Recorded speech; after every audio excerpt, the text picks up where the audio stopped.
ಓಲಾಗೆ ಸ್ವಾಗತ. ಓಲಾ ಎಂದರೆ ಮಹಿಳೆಯ ಆರೋಗ್ಯ ಮತ್ತು ಜೀವನೋಪಾಯ ಒಕ್ಕೂಟ. ಈ ಒಕ್ಕೂಟವು ಯುಎಸ್ಎಐಡಿಗೆ ಧನ ಸಹಾಯವನ್ನ ನೀಡಿದೆ ಮತ್ತು ಎಫ್ಎಚ್ಎಂ ಎಂಗೇಜ್ನಿಂದ ಮಾಡಲಾಗುತ್ತಿದೆ. ಸಂಹಿತಾ ಸಿಜಿಎಫ್ನಿಂದ ಭಾರತದಾದ್ಯಂತ ಕಾರ್ಯಗತಗೊಳಿಸುತ್ತಿದೆ. ಹಲೋ, ಅಧಿವೇಶನಕ್ಕೆ 5ನೇ ಅಧಿವೇಶನಕ್ಕೆ ಸುಸ್ವಾಗತ. ಇಂದು ನಾವು ಆರೋಗ್ಯ ಮತ್ತು ಸರ್ಕಾರಿ ಯೋಜನೆಗಳ ಉಳಿತಾಯದ ಬಗ್ಗೆ ಕಲಿಯುತ್ತೇವೆ. ಹಾಯ್, ನಾನು ನಿಮ್ಮೆಲ್ಲರೊಂದಿಗೆ ಓಲಾ ಚಾಂಪಿಯನ್ ಆಗಿ ಸಂವಹನ ನಡೆಸುತ್ತಿದ್ದೇನೆ. ವೈಯಕ್ತಿಕ ಮತ್ತು ಮುಟ್ಟಿನ ನೈರ್ಮಲ್ಯದ ಕುರಿತು ನಮ್ಮ ಮಾತುಕತೆಗಳ ಬಗ್ಗೆ ನಿಮಗೇನು ಅನ್ನಿಸುತ್ತದೆ? ನಿಮಗೆ ಇದರ ಬಗ್ಗೆ ಏನಾದರೂ ಗೊತ್ತಿದೆಯೇ? ಹೌದು, ನಮ್ಮ ಅವಧಿಗಳಲ್ಲಿ ವೈಯಕ್ತಿಕ ನೈರ್ಮಲ್ಯವನ್ನ ಹೇಗೆ ಕಾಪಾಡಿಕೊಳ್ಳಬೇಕು ಎಂದು ಈಗ ನಮಗೆ ತಿಳಿದಿದೆ. ಮುಟ್ಟಿನ ನೈರ್ಮಲ್ಯದ ಮಹತ್ವವನ್ನ ತಿಳಿದುಕೊಳ್ಳಲು ಇದು ತುಂಬಾ ಉಪಯುಕ್ತವಾಗಿದೆ. ಸ್ನೇಹಿತರೆ, ಇಲ್ಲಿಯವರೆಗೂ ನಾವು ನಮ್ಮ ದೇಹದ ನೈರ್ಮಲ್ಯವನ್ನ ಹೇಗೆ ಕಾಪಾಡಿಕೊಳ್ಳಬೇಕು, ಮುಟ್ಟಿನ ಸಂದರ್ಭದಲ್ಲಿ ನಾವು ಯಾವ ರೀತಿಯಾದಂತಹ ಒಂದು ವಿಧಾನಗಳನ್ನ ಅನುಸರಿಸಬೇಕು ಎಂಬುದನ್ನು ತಿಳಿದುಕೊಂಡ್ವಿ. ಈಗ ನಾವು ನಮ್ಮ ಜೀವನದ ಮತ್ತೊಂದು ಪ್ರಮುಖ ಅಂಶಕ್ಕೆ ಹೋಗೋಣ. ನಮ್ಮ ಆರೋಗ್ಯ ವೆಚ್ಚಗಳಿಗಾಗಿ ಉಳಿತಾಯ. ನಮ್ಮ ಆರೋಗ್ಯ ವೆಚ್ಚಕ್ಕಾಗಿ ಯಾವ ರೀತಿಯಾದಂತಹ ಉಳಿತಾಯವನ್ನ ಮಾಡಬೇಕು ಅನ್ನೋದು ಕೂಡ ನೈರ್ಮಲ್ಯವನ್ನ ಕಾಪಾಡುವಷ್ಟೇ ತುಂಬಾ ಮುಖ್ಯವಾಗಿರುವಂತಹ ವಿಷಯವಾಗಿರುತ್ತದೆ. ಸೊ ಬನ್ನಿ, ಅದರ ಬಗ್ಗೆ ನಾವು ಇಂದಿನ ತರಗತಿಯಲ್ಲಿ ತಿಳಿದುಕೊಳ್ಳೋಣ. ಮೇಡಮ್, ಇದರ ಅರ್ಥವೇನು? ನಾವು ಆರೋಗ್ಯದ ಬಗ್ಗೆ ಕಾಳಜಿ ವಹಿಸಬೇಕು ಎಂದು ನಾವು ಭಾವಿಸಿದೆವು. ಏಕೆ ನಾವು ಆರೋಗ್ಯದ ಬಗ್ಗೆ ಕಾಳಜಿ ವಹಿಸಬೇಕು? ಸೊ ಯಾಕೆ ನಮ್ಮ ಆರೋಗ್ಯದ ಬಗ್ಗೆ ಕಾಳಜಿ ವಹಿಸೋದು ಇದು ಅಷ್ಟೊಂದು ಮುಖ್ಯವಾಗಿರುತ್ತದೆ? ದಯವಿಟ್ಟು ತಿಳಿಸಿಕೊಡಿ. ಇಂದಿನ ಈ ಅಧಿವೇಶನದಲ್ಲಿ ನಾವು ಆರೋಗ್ಯ ರಕ್ಷಣೆಗಾಗಿ ಉಳಿತಾಯ ಮತ್ತು ಹೂಡಿಕೆಯ ಬಗ್ಗೆ ಇರುವಂತಹ ಪ್ರಮುಖ ವಿಷಯಗಳ ಬಗ್ಗೆ ಚರ್ಚಿಸುತ್ತೇವೆ. ನಮ್ಮ ಒಂದು ಹೂಡಿಕೆ ಉಳಿತಾಯ ಯಾವ ರೀತಿಯಾಗಿ ಆರೋಗ್ಯ ರಕ್ಷಣೆ ಮಾಡುತ್ತದೆ ಎನ್ನುವುದರ ಬಗ್ಗೆ ತಿಳಿದುಕೊಳ್ಳಲಿದ್ದೇವೆ.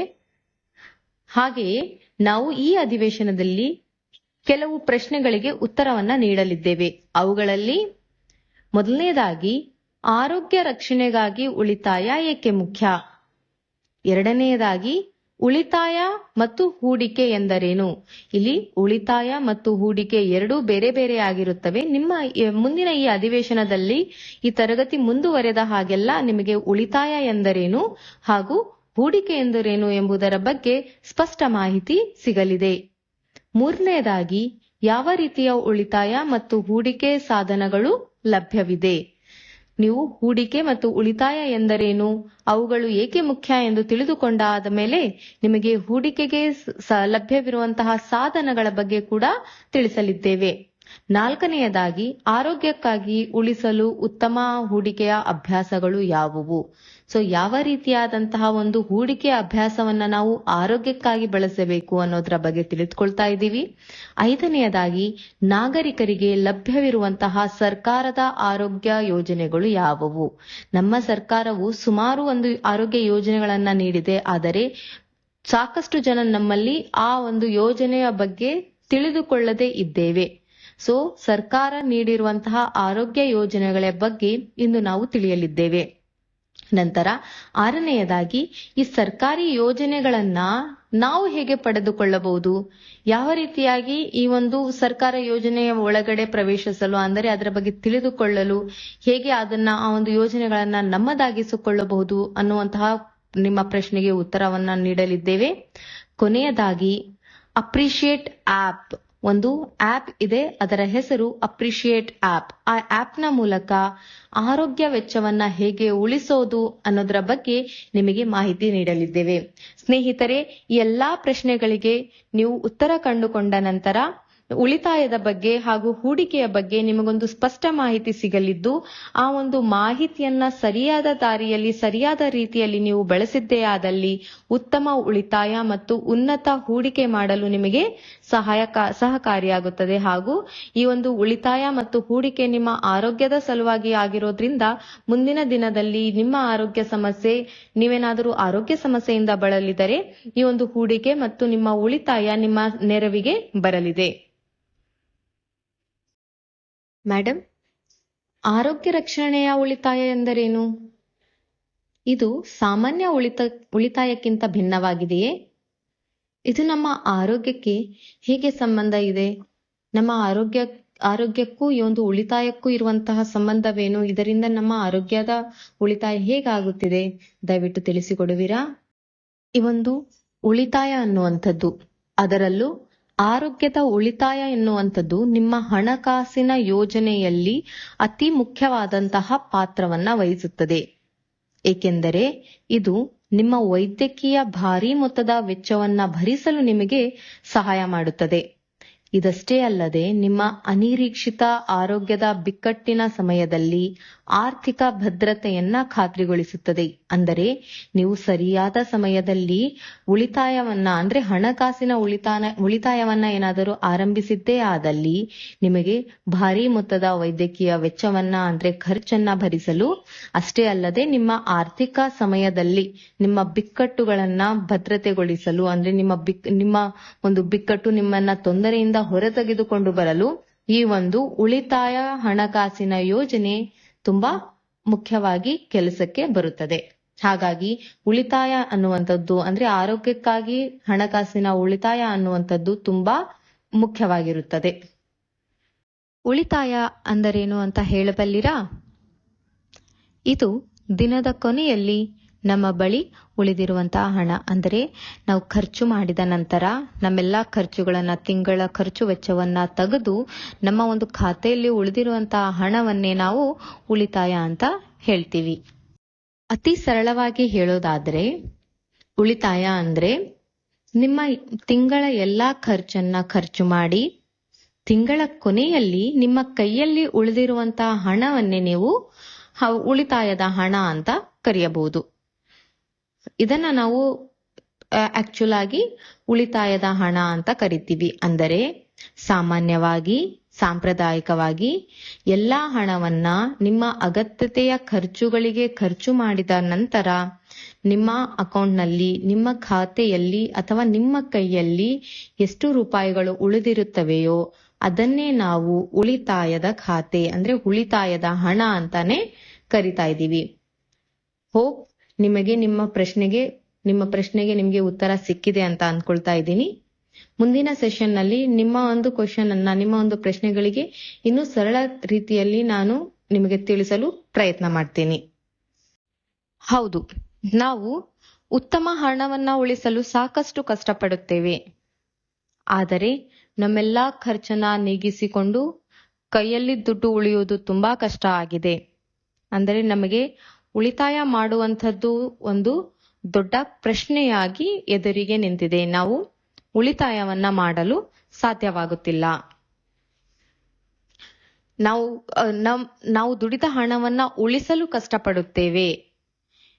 ಈ ಉಳಿಸಲು ಕಷ್ಟಪಡುವಂತ ಹಣವನ್ನ ಒಂದು ಖಾತೆಯಲ್ಲಿ ಜಮಾಯಿಸೋದು ನಮಗೆ ತುಂಬಾ ದೊಡ್ಡ ಸವಾಲಾಗಿ ಈಗ ಪರಿಣಮಿಸುತ್ತಿದೆ.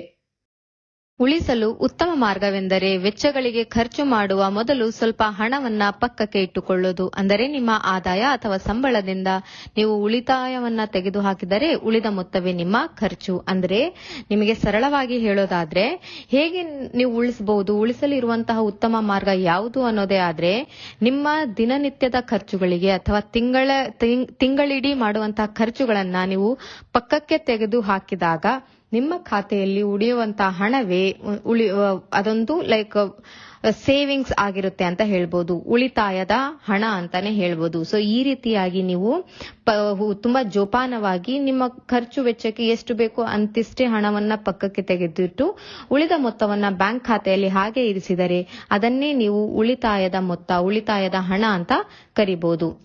ನಾವು ಉಳಿಸೋದು ಹೇಗೆ? ದಯವಿಟ್ಟು ಇದರ ಬಗ್ಗೆ ನೀವು ವಿವರಿಸುವಿರಾ? ಇದರ ಬಗ್ಗೆ ನಮಗೆ ಒಂಚೂರು ಅರ್ಥ ಆಗೋ ಹಾಗೆ ತಿಳಿಸಿಕೊಡುವಿರಾ? ಸರಿ, ಹಾಗಾದರೆ ನಾವೀಗ ಉಳಿತಾಯವನ್ನ ಯಾವೆಲ್ಲ ರೀತಿಯಲ್ಲಿ ಮಾಡಬಹುದು ಅಥವಾ ಉಳಿತಾಯವನ್ನ ಹೇಗೆ ವರ್ಗೀಕರಣ ಮಾಡಬಹುದು, ಅಂದರೆ ವಿಂಗಡಣೆ ಮಾಡಬಹುದು ಅಂತ ತಿಳ್ಕೊಳ್ಳೋಣ.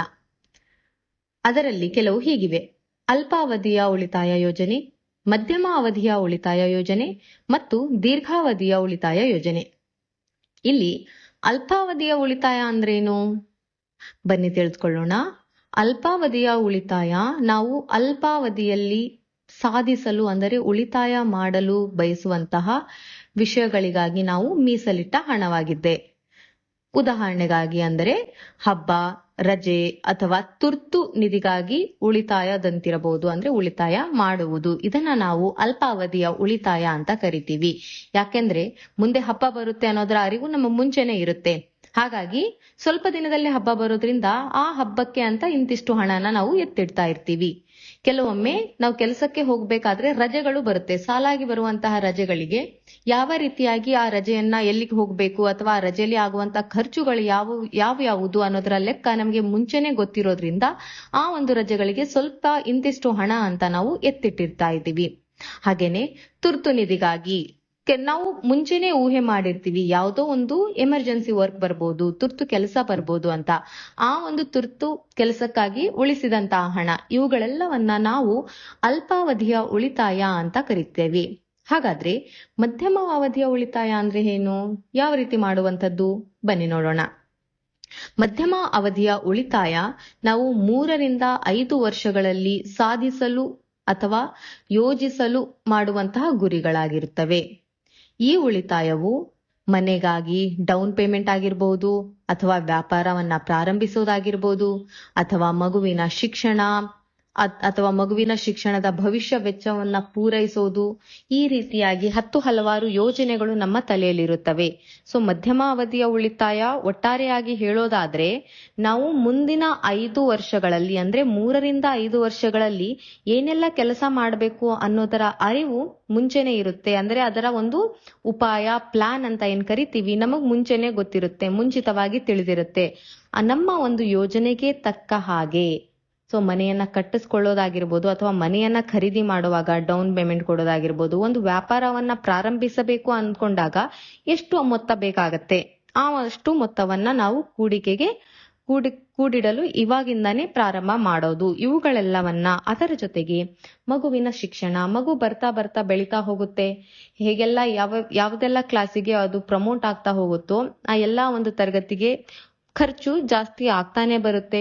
ಸೊ ಮಕ್ಕಳ ಒಂದು ಶಿಕ್ಷಣಕ್ಕೆ ಭವಿಷ್ಯದ ವೆಚ್ಚ ಅಂತ ಎತ್ತಿಡಬೇಕಾಗಿರುವಂತದ್ದು ತುಂಬಾನೇ ಇಂಪಾರ್ಟೆಂಟ್, ಮುಖ್ಯವಾದಂತಹ ಸಂಗತಿ. ಇವುಗಳೆಲ್ಲವನ್ನ ನಾವು ಮಧ್ಯಮ ಅವಧಿಯ ಉಳಿತಾಯ ಅಂತ ಕರಿತೀವಿ. ಹಾಗಾದ್ರೆ ದೀರ್ಘಾವಧಿಯ ಉಳಿತಾಯ ಯಾವುದು? ದೀರ್ಘಾವಧಿಯ ಉಳಿತಾಯ 5 ವರ್ಷಗಳ ನಂತರ ನಾವು ಮಾಡಲು ಅಥವಾ ಯೋಜನೆ ಮಾಡಲು ಬಳಸುವಂತಹ ವೆಚ್ಚಗಳ ಉಳಿತಾಯ ಏನಾಗಿದೆ ಅಲ್ವಾ, ಅದನ್ನ ನಾವು ದೀರ್ಘಾವಧಿಯ ಉಳಿತಾಯ ಅಂತ ಕರಿತೀವಿ. ಉದಾಹರಣೆಗೆ ಮನೆಯನ್ನ ಖರೀದಿಸಲು ಮಾಡುವಂತಹ ಉಳಿತಾಯ ಆಗಿರಬಹುದು, ಮಗುವಿನ ಉನ್ನತ ಶಿಕ್ಷಣ ಅಥವಾ ಮಗುವಿನ ಮದುವೆಯ ಯೋಜನೆ ಇತ್ಯಾದಿಗಳನ್ನ ಒಳಗೊಂಡಿರಬಹುದು. ಸೊ ಎರಡು ನಾನು ಆಸ್ ಅ ಎಕ್ಸಾಂಪಲ್ ಆಗಿ, ಒಂದು ಉದಾಹರಣೆಯಾಗಿ ಹೇಳಿದೆ. ಒಂದು ಮನೆಯನ್ನ ಖರೀದಿ ಮಾಡಬೇಕು ಅನ್ನೋದಾದ್ರೆ ಇವತ್ತು ನಾಳೆ ನಾವು ಅಂದ್ಕೊಂತೀವಿ ನಾಳೆ ಮನೆ ಖರೀದಿ ಮಾಡ್ತೀವಿ ಅಂದ್ರೆ ಅದಾಗೋದಿಲ್ಲ. ಸೊ ಮನೆಯನ್ನ ಖರೀದಿ ಮಾಡಬೇಕು ಅಂದ್ರೆ ಮಿನಿಮಮ್ 5-10 ವರ್ಷದ ಪ್ಲಾನ್, ಯೋಜನೆ ನಮಗೆ ಬೇಕಾಗೇ ಆಗುತ್ತೆ. ಸೊ ಅದರ ಬಗ್ಗೆ ಯೋಚನೆ ಮಾಡುದು. ಮಗುವಿಗೆ ಉನ್ನತ ಶಿಕ್ಷಣ ಕೊಡಬೇಕು ಅನ್ನೋದು ಎಲ್ಲಾ ಪಾಲಕರ ಒಂದು ಕನಸಾಗಿರುತ್ತೆ. ಸೊ ಅದರ ಬಗ್ಗೆ, ಅದರ ಕುರಿತಾದಂತಹ ಒಂದು ಉತ್ತಮ ಯೋಜನೆ, ಉತ್ತಮ ಒಂದು ಪ್ಲಾನ್ ಅನ್ನ ಮಾಡುವಂತದ್ದು, ಇವುಗಳೆಲ್ಲವೂ ಸಹ ಅಥವಾ ಅಂದ್ರೆ ಮಗುವಿನ ಶಿಕ್ಷಣದ ನಂತರ ಮದುವೆ ಬರುತ್ತೆ, ಇವುಗಳೆಲ್ಲವೂ ಸಹ ಒಂದು ದೀರ್ಘಾವಧಿಯ ಉಳಿತಾಯದ ಯೋಜನೆಯ ಅಡಿಯಲ್ಲಿ ಬರುವಂತಹ ಪ್ಲಾನ್ಗಳಾಗಿರುತ್ತವೆ. ಸೊ ನಿಮಗೆ ತಿಳಿಸಿಕೊಟ್ಟಂತಹ ಹಾಗೆ ಒಂದು ಅಲ್ಪಾವಧಿ, ಮಧ್ಯಮಾವಧಿ, ದೀರ್ಘಾವಧಿ, ಈ ರೀತಿಯಾಗಿ ನೀವು ವಿಂಗಡಣೆ ಮಾಡಿಕೊಂಡು ನಿಮ್ಮ ಒಂದು ಉಳಿತಾಯವನ್ನ ಮಾಡ್ತಾ ಹೋದ್ರೆ ಮುಂದಿನ ಭವಿಷ್ಯದಲ್ಲಿ ಅಂದ್ರೆ ಭವಿಷ್ಯತ್ತಿನಲ್ಲಿ ನಿಮಗೆ ಯಾವುದೇ ರೀತಿಯಾದಂತಹ ಹಣಕಾಸಿನ ತೊಂದರೆ ಎದುರಿಸುವ ಅವಶ್ಯಕತೆ ಇರೋದಿಲ್ಲ. ಇದನ್ನ ನೀವು ಗಮನದಲ್ಲಿಟ್ಟುಕೊಂಡು ನಿಮ್ಮ ಒಂದು ಉಳಿತಾಯ ಖಾತೆಯನ್ನ ನಿರ್ವಹಣೆ ಮಾಡ್ತಾ ಹೋಗ್ಬೇಕು. ಮುಂದೆ ಬರುವಂತಹ ಒಂದು ತೊಂದರೆಗಳಿಂದ ನೀವು ತಪ್ಪಿಸಿಕೊಳ್ಳಬೇಕು ಅಂದ್ರೆ ಇವೆಲ್ಲ ಒಂದು ಯೋಜನೆಯನ್ನ ಫಾಲೋ ಮಾಡಬೇಕಾಗತ್ತೆ. ನಿಮ್ಮ ಹಣವನ್ನ ಉಳಿತಾಯ ಮಾಡಲು ಹಲವು ಮಾರ್ಗಗಳಿವೆ. ಉಳಿತಾಯ ಮತ್ತು ಹೂಡಿಕೆ ಆಯ್ಕೆಗಳ ಮಿಶ್ರಣವನ್ನ ಪರಿಗಣಿಸುವುದು ಅತ್ಯಗತ್ಯ. ನಿಮ್ಮ ಉಳಿತಾಯವನ್ನ ನಿಮ್ಮ ಭವಿಷ್ಯದ ಅಗತ್ಯತೆಗಳಿಗೆ ಅನುಗುಣವಾಗಿ ಮಾಡಬೇಕು. ಅಂದರೆ ಶಿಕ್ಷಣ, ಮದುವೆ ಇತ್ಯಾದಿ. ಇದರಲ್ಲಿ ಹಲವಾರು ಒಂದು ಆಪ್ಷನ್ಸ್ ನಿಮಗೆ ಸಿಗುತ್ತೆ ಅಂತಾನೆ ಹೇಳ್ಬೋದು. ಅದರಲ್ಲಿ ಮೊದಲನೇದು ಉಳಿತಾಯ ಖಾತೆ. ಇದನ್ನ ಇಂಗ್ಲಿಷ್ ನಲ್ಲಿ ನಾವು ಸೇವಿಂಗ್ಸ್ ಅಕೌಂಟ್ ಅಂತ ಕರಿತೀವಿ. ಇನ್ನೊಂದು ಸ್ಥಿರ ಠೇವಣಿ ಅಂದ್ರೆ ಫಿಕ್ಸ್ಡ್ ಡೆಪಾಸಿಟ್ಸ್. ಮತ್ತೊಂದು ಬರುತ್ತೆ ಮರುಕಳಿಸುವಂತಹ ಠೇವಣಿಗಳು ಅಂದರೆ ರಿಕ್ಯೂರಿಂಗ್ ಡೆಪಾಸಿಟ್ಸ್. ಇನ್ನೊಂದು ಮ್ಯೂಚುವಲ್ ಫಂಡ್ಸ್ ಆಗಿರಬಹುದು, ಸಾರ್ವಜನಿಕ ಭವಿಷ್ಯ ನಿಧಿ ಅಂತ ಕರಿತೀವಿ, ಇದನ್ನ ಪಬ್ಲಿಕ್ ಪ್ರಾವಿಡೆಂಟ್ ಫಂಡ್ ಅಂತ ಕರಿತಾ ಇದ್ದೀವಿ, ರಾಷ್ಟ್ರೀಯ ಪಿಂಚಣಿ ಯೋಜನೆ ನ್ಯಾಷನಲ್ ಪೆನ್ಷನ್ ಸ್ಕೀಮ್. ಸೊ ಎಲ್ಲಾ ಒಂದು ಮಾರ್ಗಗಳಿಂದ ನೀವು ಉತ್ತಮವಾದಂತಹ ಉಳಿತಾಯ ಅಥವಾ ಉತ್ತಮವಾದಂತಹ ಹೂಡಿಕೆಯನ್ನ ಮಾಡಬಹುದು. ನಿಮಗೆ ಯಾವ ತರನಾದ ಒಂದು ಖಾತೆ ಬೇಕು, ಬ್ಯಾಂಕ್ ಖಾತೆ ಬೇಕು ಅನ್ನೋದನ್ನ ನೀವಾಗಿಯೇ ಸೆಲೆಕ್ಟ್ ಮಾಡಬಹುದು, ಅಂದರೆ ಆಯ್ಕೆ ಮಾಡಿಕೊಳ್ಳಬಹುದು. ನಿಮ್ಮ ಆಯ್ಕೆಯ ಅನುಸಾರ ನೀವು ಉಳಿತಾಯ ಮಾಡಿದ್ದೇ ಆದಲ್ಲಿ ಮುಂದಿನ ಭವಿಷ್ಯದಲ್ಲಿ ಉತ್ತಮ ಹಣವನ್ನ ನೀವು ನಿರ್ವಹಣೆ ಮಾಡಲು ಸಾಧ್ಯವಾಗುತ್ತದೆ. ಉಳಿತಾಯ ಖಾತೆ. ಈಗ ಸೇವಿಂಗ್ಸ್ ಅಕೌಂಟ್, ಉಳಿತಾಯ ಖಾತೆ ಅಂದ್ರೆ ಏನು ಅಂತ ತಿಳಿದುಕೊಳ್ಳೋಣ. ಒಂದು ಉಳಿತಾಯ ಖಾತೆ ನಿಮ್ಮ ಹಣವನ್ನ ಬ್ಯಾಂಕ್ನಲ್ಲಿ ಇರಿಸಲು ಇರುವಂತಹ ಒಂದು ಸುರಕ್ಷಿತವಾದಂತಹ ಸ್ಥಳ. ಸೊ ಉಳಿತಾಯ ಖಾತೆಯಲ್ಲಿ ನಿಮ್ಮ ಹಣವನ್ನ ಸೇರಿಸಿರೋದ್ರಿಂದ ನಿಮಗೆ ಅಗತ್ಯವಿರುವಾಗ ನೀವು ಹಣವನ್ನ ಡೆಪಾಸಿಟ್ ಮಾಡಬಹುದು, ಅಂದ್ರೆ ಸೇರಿಸಬಹುದು. ನಿಮಗೆ ಯಾವಾಗ ಬೇಕಾಗುತ್ತೋ ಆಗ ಈ ಒಂದು ಹಣವನ್ನ ನಿಮ್ಮ ಉಳಿತಾಯ ಖಾತೆಯಿಂದ ಹಿಂಪಡೆಯಬಹುದು. ನಿಮ್ಮ ದೈನಂದಿನ ವೆಚ್ಚಗಳು ಅಥವಾ ಅಲ್ಪಾವಧಿಯ ಉಳಿತಾಯಕ್ಕೆ ಇದು ಸೇವಿಂಗ್ ಖಾತೆ ಅಂದ್ರೆ ಸೇವಿಂಗ್ಸ್ ಅಕೌಂಟ್, ಉಳಿತಾಯ ಖಾತೆ ತುಂಬಾ ಮುಖ್ಯವಾಗಿರುತ್ತೆ. ಕೊಟ್ಟಿರುವ ಮಾಹಿತಿಯನ್ನ ಬಳಸಿಕೊಂಡು ನಿಮ್ಮ ಉಳಿತಾಯದ ಖಾತೆಗೆ ಎಷ್ಟು ದಿನಗಳವರೆಗೆ ನೀವು ಠೇವಣಿ ಮಾಡಬೇಕು, ಎಷ್ಟು ಒಂದು ವರ್ಷದವರೆಗೆ ಠೇವಣಿ ಮಾಡಬೇಕು, ಅಲ್ಪಾವಧಿಯ ಉಳಿತಾಯಕ್ಕೆ ನೀವೇನಾದ್ರೂ ನೋಡ್ತಾ ಇದ್ರೆ ಸೇವಿಂಗ್ಸ್ ಅಕೌಂಟ್ ಅಲ್ಲಿ ಅಂದ್ರೆ ಉಳಿತಾಯ ಖಾತೆಯಲ್ಲಿ ನಿಮ್ಮ ಹಣವನ್ನ ಸೇರಿಸೋದು ಒಂದು ಉತ್ತಮ ಆಯ್ಕೆಯಾಗಿರುತ್ತೆ. ಎರಡನೇ ಉಳಿತಾಯದ ಆಯ್ಕೆ ಸ್ಥಿರ ಠೇವಣಿ ಅಥವಾ ನಿಶ್ಚಿತ ಠೇವಣಿ. ಇದನ್ನ ಇಂಗ್ಲಿಷ್ ನಲ್ಲಿ ಫಿಕ್ಸ್ಡ್ ಡೆಪಾಸಿಟ್ ಅಂತಲೂ ಸಹ ಕರಿತೀವಿ. ಈ ಒಂದು ನಿಶ್ಚಿತ ಠೇವಣಿ, ಸ್ಥಿರ ಠೇವಣಿ ಅಥವಾ ಫಿಕ್ಸ್ಡ್ ಡೆಪಾಸಿಟ್ ಖಾತೆಗಳು ನಿಮ್ಮ ಒಂದು ಹಣವನ್ನ ನಿರ್ದಿಷ್ಟ ಅವಧಿಗೆ ಸ್ಥಿರವಾದ ಬಡ್ಡಿ ದರದಲ್ಲಿ ನೀವು ಹಣವನ್ನ ಸೇರಿಸಲು ಅಥವಾ ಜಮಾ ಮಾಡಲು ನಿಮಗೆ ಅನುವು ಮಾಡಿಕೊಡುತ್ತೆ. ನೀವು ಆಯ್ಕೆ ಮಾಡುವ ಅವಧಿಯನ್ನ ಅವಲಂಬಿಸಿ ಎಫ್ಡಿ ಅಂದ್ರೆ ಫಿಕ್ಸ್ಡ್ ಡೆಪಾಸಿಟ್ಗಳು ದೀರ್ಘಾವಧಿಯ ಅಥವಾ ಅಲ್ಪಾವಧಿಯ ಉಳಿತಾಯದ ಆಯ್ಕೆಯಾಗಿದೆಯಾ ಅನ್ನೋದ್ರ ಮೇಲೆ ಅನ್ನೋದು ನಿಮ್ಮ ಮೇಲೆ, ಅಂದ್ರೆ ನೀವು ಸೆಲೆಕ್ಟ್ ಮಾಡುವಂತಹ ಆಯ್ಕೆ ಮಾಡುವಂತಹ ಅವಧಿಯ ಮೇಲೆ ಅವಲಂಬನೆ ಆಗಿರುತ್ತೆ. ಸೊ ನೀವು ತಿಳಿದುಕೊಳ್ಬೇಕಾಗಿರುವಂತಹ ವಿಷಯ ಏನು ಅಂದ್ರೆ ಎಫ್ಡಿ ಅಲ್ಲಿ ಫಿಕ್ಸ್ಡ್ ಡೆಪಾಸಿಟ್ ಅಲ್ಲಿ ಹಣವನ್ನ ಏನಾದ್ರೂ ಜಮಾ ಮಾಡ್ತಿದ್ದೀರಾ ಅನ್ನೋದೇ ಆದ್ರೆ ನಿಮಗೆ ಒಂದು ಸ್ಥಿರವಾದ ಬಡ್ಡಿ ಬರ್ತಾ ಇರುತ್ತೆ. ಅಂದ್ರೆ ನೀವು ಜಮಾ ಮಾಡುವಂತಹ ದುಡ್ಡಿಗೆ ಬ್ಯಾಂಕ್ ಬಡ್ಡಿಯೂ ಸಹ ನಿಮಗೆ ಕೊಡುತ್ತೆ. ಇದು ಯಾವ್ದ್ರಲ್ಲಿ ಸಿಗುತ್ತೆ ಅನ್ನೋದೇ ಆದ್ರೆ ಎಫ್ಡಿ ಫಿಕ್ಸ್ಡ್ ಡೆಪಾಸಿಟ್ ಅಲ್ಲಿ ನಿಮಗೆ ಸ್ಥಿರವಾದ ಬಡ್ಡಿ ನೀವು ಜಮಾ ಮಾಡಿದಂತಹ ಹಣಕ್ಕೆ ಸಿಗ್ತಾ ಇರುತ್ತೆ.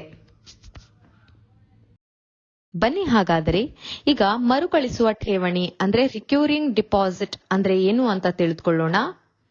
ಉಳಿತಾಯದ ಇನ್ನೊಂದು ವಿಧಾನ ಅಂದ್ರೆ ಇದು ಮರುಕಳಿಸುವ ಠೇವಣಿ, RD ಅಂತ ಕರಿತೀವಿ, ರಿಕವರಿಂಗ್ ಡೆಪಾಸಿಟ್ ಅಂತ. ಈ ಒಂದು ಉಳಿತಾಯ ಖಾತೆಯಲ್ಲಿ ನಿಮ್ಮ ಹಣವನ್ನ ಹೂಡಿಕೆ ಮಾಡಬಹುದು. ಒಂದು ಅವಧಿಗೆ ನೀವು ಮಾಸಿಕವಾಗಿ ನಿರ್ದಿಷ್ಟವಾದಂತಹ ಮೊತ್ತವನ್ನ ಠೇವಣಿ ಅಂದ್ರೆ ಜಮಾ ಮಾಡುತ್ತೀರಿ ಮತ್ತು ನೀವು ಜಮಾ ಮಾಡಿದಂತಹ ಅವಧಿಯ ಅಂತ್ಯದ ವೇಳೆಗೆ ನೀವು ಉಳಿತಾಯವಾಗಿ ಹಣವನ್ನ ಹೊಂದಿರ್ತೀರಿ. ಸೊ ಇದು ನಿಮಗೆ RD ಯಲ್ಲಿ ಸಿಗುವಂತಹ ಒಂದು ಆಪ್ಷನ್ ಆಗಿರುತ್ತೆ, ಒಂದು ಅನುಕೂಲತೆ ಆಗಿರುತ್ತೆ. ನೀವೇನ್ ಮಾಡಬೇಕು ಅನ್ನೋದೇ ಆದ್ರೆ ಒಂದು ಅವಧಿಗೆ ನೀವು ಮಾಸಿಕವಾಗಿ ನಿರ್ದಿಷ್ಟ ಮೊತ್ತವನ್ನ ಠೇವಣಿ ಮಾಡಬೇಕು. ಹಾಗೆ ನೀವು ನಿರ್ದಿಷ್ಟ ಠೇವಣಿ ಮಾಡಿದ ಒಂದು ಅವಧಿಯ ಅಂತ್ಯದ ವೇಳೆಗೆ ನಿಮಗೆ ಉಳಿತಾಯವಾಗಿ ಒಂದು ಹಣವನ್ನ ನಿಮ್ಮ ಕೈಗೆ ಬಂದು ಸೇರುತ್ತೆ. ಈ ರೀತಿಯಾದಂತಹ ಒಂದು ಉಪಾಯವನ್ನ ನೀವು ಮಾಡಬಹುದು ಈ ಒಂದು RD ಯಲ್ಲಿ. ಸ್ನೇಹಿತರೆ, ನಾವೀಗ ಮ್ಯೂಚುವಲ್ ಫಂಡ್ ನ ಬಗ್ಗೆ ತಿಳಿದುಕೊಳ್ಳೋಣ. ಮ್ಯೂಚುವಲ್ ಫಂಡ್ಗಳು ಜನಪ್ರಿಯ ಹೂಡಿಕೆಯ ಆಯ್ಕೆಯಾಗಿದೆ. ಸೊ ಈ ಮ್ಯೂಚುವಲ್ ಫಂಡ್ ನಲ್ಲಿ ಸ್ಟಾಕ್ಗಳು ಬರುತ್ತೆ, ಬಾಂಡ್ಗಳು ಅಥವಾ ಇತರೆ ಸೆಕ್ಯೂರಿಟಿಗಳ ಒಂದು ವೈವಿಧ್ಯಮಯವಾಗಿರುವಂತಹ ಪೋರ್ಟ್ಫೋಲಿಯೋದಲ್ಲಿ ಹೂಡಿಕೆ ಮಾಡಲು ವ್ಯಕ್ತಿಗಳು ತಮ್ಮ ಹಣವನ್ನ ಒಟ್ಟಿಗೆ ಸಂಗ್ರಹಿಸಲು ಈ ಒಂದು ಮ್ಯೂಚುವಲ್ ಫಂಡ್ ಅನ್ನುವಂಥದ್ದು ಅನುಮತಿಸುತ್ತದೆ. ಇತ್ತೀಚೆಗೆ ಭಾರಿ ಪ್ರಮಾಣದಲ್ಲಿ ಹೆಸರುವಾಸಿಯಾಗಿರುವಂತಹದ್ದು ಈ ಒಂದು ಮ್ಯೂಚುವಲ್ ಫಂಡ್ ನ ಹಣ ಹೂಡಿಕೆಯ ಯೋಜನೆ. ಸುಮಾರಷ್ಟು ಜನ ಈ ಒಂದು ಯೋಜನೆಯನ್ನ ಮಾಡ್ತಾ ಇದ್ದಾರೆ, ಒಳ್ಳೆಯ ಹಣವನ್ನ ಉಳಿತಾಯ ಮಾಡ್ತಾ ಇದ್ದಾರೆ. ಹಾಗಾಗಿ ನೀವು ಸಹ ಈ ಒಂದು ಮ್ಯೂಚುವಲ್ ಫಂಡ್ ನಲ್ಲಿ ಉಳಿತಾಯ ನಿಮ್ಮ ಹಣವನ್ನ ಜಮಾ ಮಾಡಬಹುದು. ಇದು ಉತ್ತಮ ಒಂದು ಆಯ್ಕೆಯಾಗಿರುತ್ತದೆ ನಿಮ್ಮ ಹಣದ ಉಳಿತಾಯಕ್ಕೆ. ಸ್ನೇಹಿತರೆ, ನೀವೀಗ ಮ್ಯೂಚುವಲ್ ಫಂಡ್ ನ ಬಗ್ಗೆ ತಿಳಿದುಕೊಂಡ್ರಿ. ಅದರಲ್ಲಿ ಕೆಲವು ಸಾಮಾನ್ಯ ರೀತಿಯಾದಂತಹ ಮ್ಯೂಚುವಲ್ ಫಂಡ್ಗಳು ಅದರ ಬಗ್ಗೆ ತಿಳಿದುಕೊಂಡ್ರಿ. ಅದರ ಹೊರತಾಗಿಯೂ ಸಹ ಇರುವಂತಹ ಕೆಲವು ಸಾಮಾನ್ಯ ರೀತಿಯ ಮ್ಯೂಚುವಲ್ ಫಂಡ್ಗಳನ್ನ ಬಗ್ಗೆ ಈಗ ನಾನು ನಿಮಗೆ ತಿಳಿಸ್ಕೊಡ್ತೀನಿ. ಅದರಲ್ಲಿ ಈಕ್ವಿಟಿ ಫಂಡ್ಗಳು ಅಂತ ಬರುತ್ತೆ. ಈ ಒಂದು ಈಕ್ವಿಟಿ ಫಂಡ್ಗಳಂದ್ರೆ ಏನು? ಇವುಗಳು ಪ್ರಾಥಮಿಕವಾಗಿ ಷೇರುಗಳು ಅಥವಾ ಈಕ್ವಿಟಿಗಳಲ್ಲಿ ಹೂಡಿಕೆ ಮಾಡುವುದು. ನೀವು ಈಗಲೇ ಕೇಳಿರ್ಬೋದು ಶೇರ್ ಮಾರ್ಕೆಟ್ ಅಂತ. ಅಂದ್ರೆ ಯಾರದೋ ಒಂದು ಕಂಪನಿ ಇರುತ್ತೆ ಅಥವಾ ಸಂಸ್ಥೆ ಇರುತ್ತೆ, ಅದರಲ್ಲಿ ನಿಮ್ಮದು ಒಂದು ಪಾಲಿರಲಿ ಅಂತ ನಿಮ್ಮ ಶೇರ್ ಅನ್ನ ನೀವು ಖರೀದಿ ಮಾಡ್ತೀರಾ.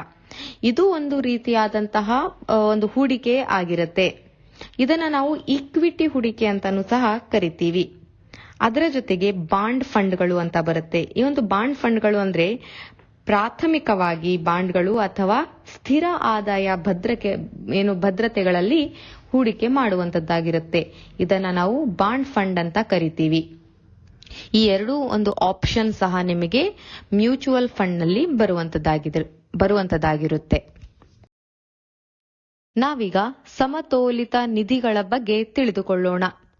ಸಮತೋಲಿತ ನಿಧಿಗಳು ಅಂದ್ರೆ ಬೆಳವಣಿಗೆ ಮತ್ತು ಆದಾಯದ ಸಮತೋಲನವನ್ನ ಸಾಧಿಸಲು ಷೇರುಗಳು ಮತ್ತು ಬಾಂಡ್ಗಳ ಮಿಶ್ರಣದಲ್ಲಿ ಹೂಡಿಕೆ ಮಾಡೋದು. ಅಂದ್ರೆ ಅರ್ಧ ಅಷ್ಟು ನಿಮ್ಮ ಅಮೌಂಟ್ ದುಡ್ಡು ಬಾಂಡ್ನ ರೂಪದಲ್ಲಿ ಹೂಡಿಕೆ ಆದ್ರೆ ಇನ್ನಷ್ಟು ಅರ್ಧದ ಒಂದು ದುಡ್ಡು ಷೇರಿನ ರೂಪದಲ್ಲಿ ಹೂಡಿಕೆ ಆಗುತ್ತೆ. ಸೂಚ್ಯಂಕ ನಿಧಿಗಳು, ಇದನ್ನ ಇಂಡೆಕ್ಸ್ ಫಂಡ್ಸ್ ಅಂತ ಕರಿತೀವಿ. S&P 500, S&P 500 ಅಂತ ಬರುತ್ತೆ. ಇವುಗಳಂತಹ ಒಂದು ನಿರ್ದಿಷ್ಟ ಮಾರುಕಟ್ಟೆ ಸೂಚ್ಯಂಕದ ಕಾರ್ಯಕ್ಷಮತೆಯನ್ನ ಪುನರಾವರ್ತಿಸುವಂತಹ ಗುರಿಗಳನ್ನ ಈ ಒಂದು ಸೂಚ್ಯಂಕ ನಿಧಿಗಳು ಒಳಗೊಂಡಿರುತ್ತೆ. ಅದರ ಜೊತೆಗೆ ಸೆಕ್ಟರ್ ಫಂಡ್ಗಳು ಅಂತಲೂ ಸಹ ಬರುತ್ತೆ. ಈ ಒಂದು ಸೆಕ್ಟರ್ ಫಂಡ್ಗಳು ಅಂದ್ರೆ ತಂತ್ರಜ್ಞಾನ ಅಥವಾ ಆರೋಗ್ಯ ರಕ್ಷಣೆಯಂತಹ ನಿರ್ದಿಷ್ಟ ವಲಯಗಳು ಅಥವಾ ಉದ್ಯಮಗಳ ಮೇಲೆ ಕೇಂದ್ರೀಕರಿಸಿರುತ್ತೆ. ಸೊ ಒಂದು ನಿರ್ದಿಷ್ಟ ವಲಯ ಅಥವಾ ಉದ್ಯಮಗಳ ಮೇಲೆ ಮಾತ್ರ ನೀವೊಂದು ಸೆಕ್ಟರ್ ಫಂಡ್ಗಳಲ್ಲಿ ಹೂಡಿಕೆಯನ್ನ ಮಾಡಬಹುದಾಗಿರುತ್ತೆ. ಹಾಗಾದರೆ ಸಾರ್ವಜನಿಕ ಭವಿಷ್ಯ ನಿಧಿ ಅಂದ್ರೇನು? ಸಾರ್ವಜನಿಕ ಭವಿಷ್ಯ ನಿಧಿ ಅಂದ್ರೆ ಪಬ್ಲಿಕ್ ಪ್ರಾವಿಡೆಂಟ್ ಫಂಡ್, PPF ಅಂತ ಕರಿತೀವಿ. ನಿಮಗೆ 500ರಿಂದ 1,50,000 ರೂಪಾಯಿಯವರೆಗೆ ನಿಗದಿತ ಮೊತ್ತವನ್ನ ಠೇವಣಿ ಅಂದ್ರೆ ಜಮಾ ಮಾಡಲು ಈ ಒಂದು PPF ಪಬ್ಲಿಕ್ ಪ್ರಾವಿಡೆಂಟ್ ಫಂಡ್ ಅನುಮತಿ ನೀಡುತ್ತದೆ. ಅಷ್ಟೇ ಅಲ್ಲದೆ ಆಕರ್ಷಕ ಬಡ್ಡಿ ದರಗಳು ಮತ್ತು ತೆರಿಗೆ ಪ್ರಯೋಜನಗಳನ್ನ ಸಹ ನಿಮಗೆ ನೀಡುತ್ತೆ. ಸೊ ಆಕರ್ಷಕ ಬಡ್ಡಿ ದರಗಳು, ತೆರಿಗೆ ಪ್ರಯೋಜನಗಳನ್ನ ಆನಂದಿಸುತ್ತಿರುವಾಗ ನಿವೃತ್ತಿ ನಿಧಿಯನ್ನ ಹೊಂದಲು ಸಹ ನಿಮಗೆ ಇದು ಸಹಾಯ ಮಾಡುತ್ತೆ. ಸೊ ಇವುಗಳೆಲ್ಲ ಒಂದು ಅನುಕೂಲಗಳನ್ನ ಮಾಡಿಕೊಡೋದ್ರಿಂದ ಇದನ್ನ ನಾವು ಸಾರ್ವಜನಿಕ ಭವಿಷ್ಯ ನಿಧಿ ಅಂತ ಕರಿತೀವಿ.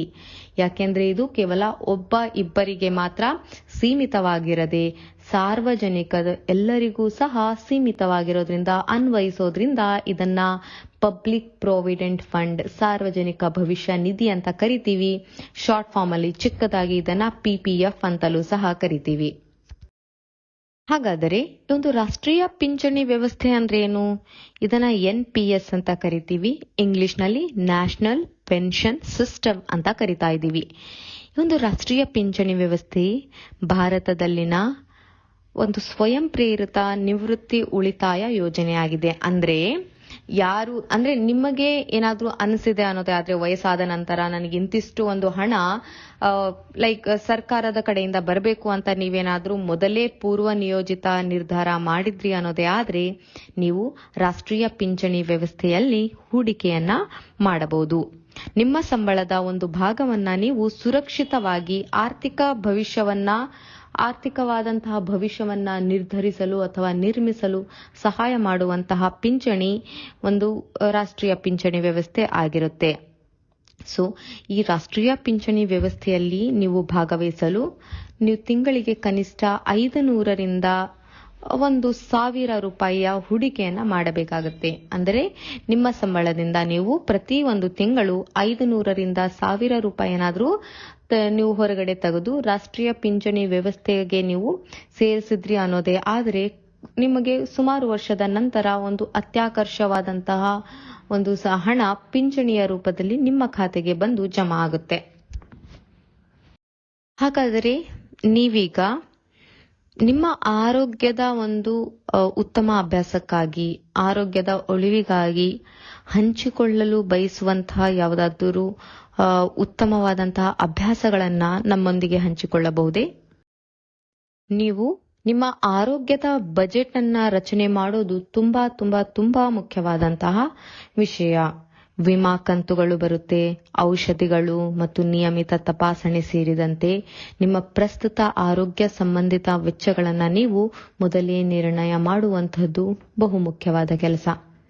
ಆರೋಗ್ಯಕ್ಕೆ ಸಂಬಂಧಿಸಿದಂತಹ ವೆಚ್ಚಗಳಿಗೆ ನಿಮ್ಮ ಬಜೆಟ್ನ ನಿರ್ದಿಷ್ಟ ಭಾಗವನ್ನ ನೀವು ನಿಯೋಜನೆ ಮಾಡಬೇಕು. ಅಂದ್ರೆ ಆರೋಗ್ಯ ಯಾವ ಸಂದರ್ಭದಲ್ಲಿ ಹದಗೆಡುತ್ತೆ ಅನ್ನೋದ್ರ ಅರಿವು ನಮಗಿರೋದಿಲ್ಲ. ಹಾಗಾಗಿ ಮುಂಚಿತವಾಗಿಯೇ ಅದರ ಬಗ್ಗೆ ಯೋಚಿಸಿ ನಿಮ್ಮ ಒಂದು ಬಜೆಟ್ನ ನಿರ್ದಿಷ್ಟ ಭಾಗವನ್ನ ನೀವು ಅಂದ್ರೆ ನಿಮ್ಮ ಒಂದು ಸ್ಯಾಲರಿ ಅಂತ ಏನ್ ಬರುತ್ತೆ, ತಿಂಗಳ ಸಂಬಳ ಅಂತ ಏನ್ ಬರುತ್ತೆ, ಅದರ ಒಂದು ನಿಯೋಜಿತ ಭಾಗವನ್ನ ನಿಮ್ಮ ಆರೋಗ್ಯದ ಖರ್ಚಿಗಾಗಿನೇ ನೀವು ಮೀಸಲಿಡಬೇಕು. ಹೀಗೆ ಮಾಡೋದ್ರಿಂದ ಉತ್ತಮ ರೀತಿಯಾಗಿರುವಂತಹ ಆರೋಗ್ಯದ ಬಜೆಟ್ ನಿರ್ಧರಿಸಲು ಅಥವಾ ರಚನೆ ಮಾಡಲು ನಿಮಗೆ ಸಹಾಯ ಮಾಡುತ್ತೆ.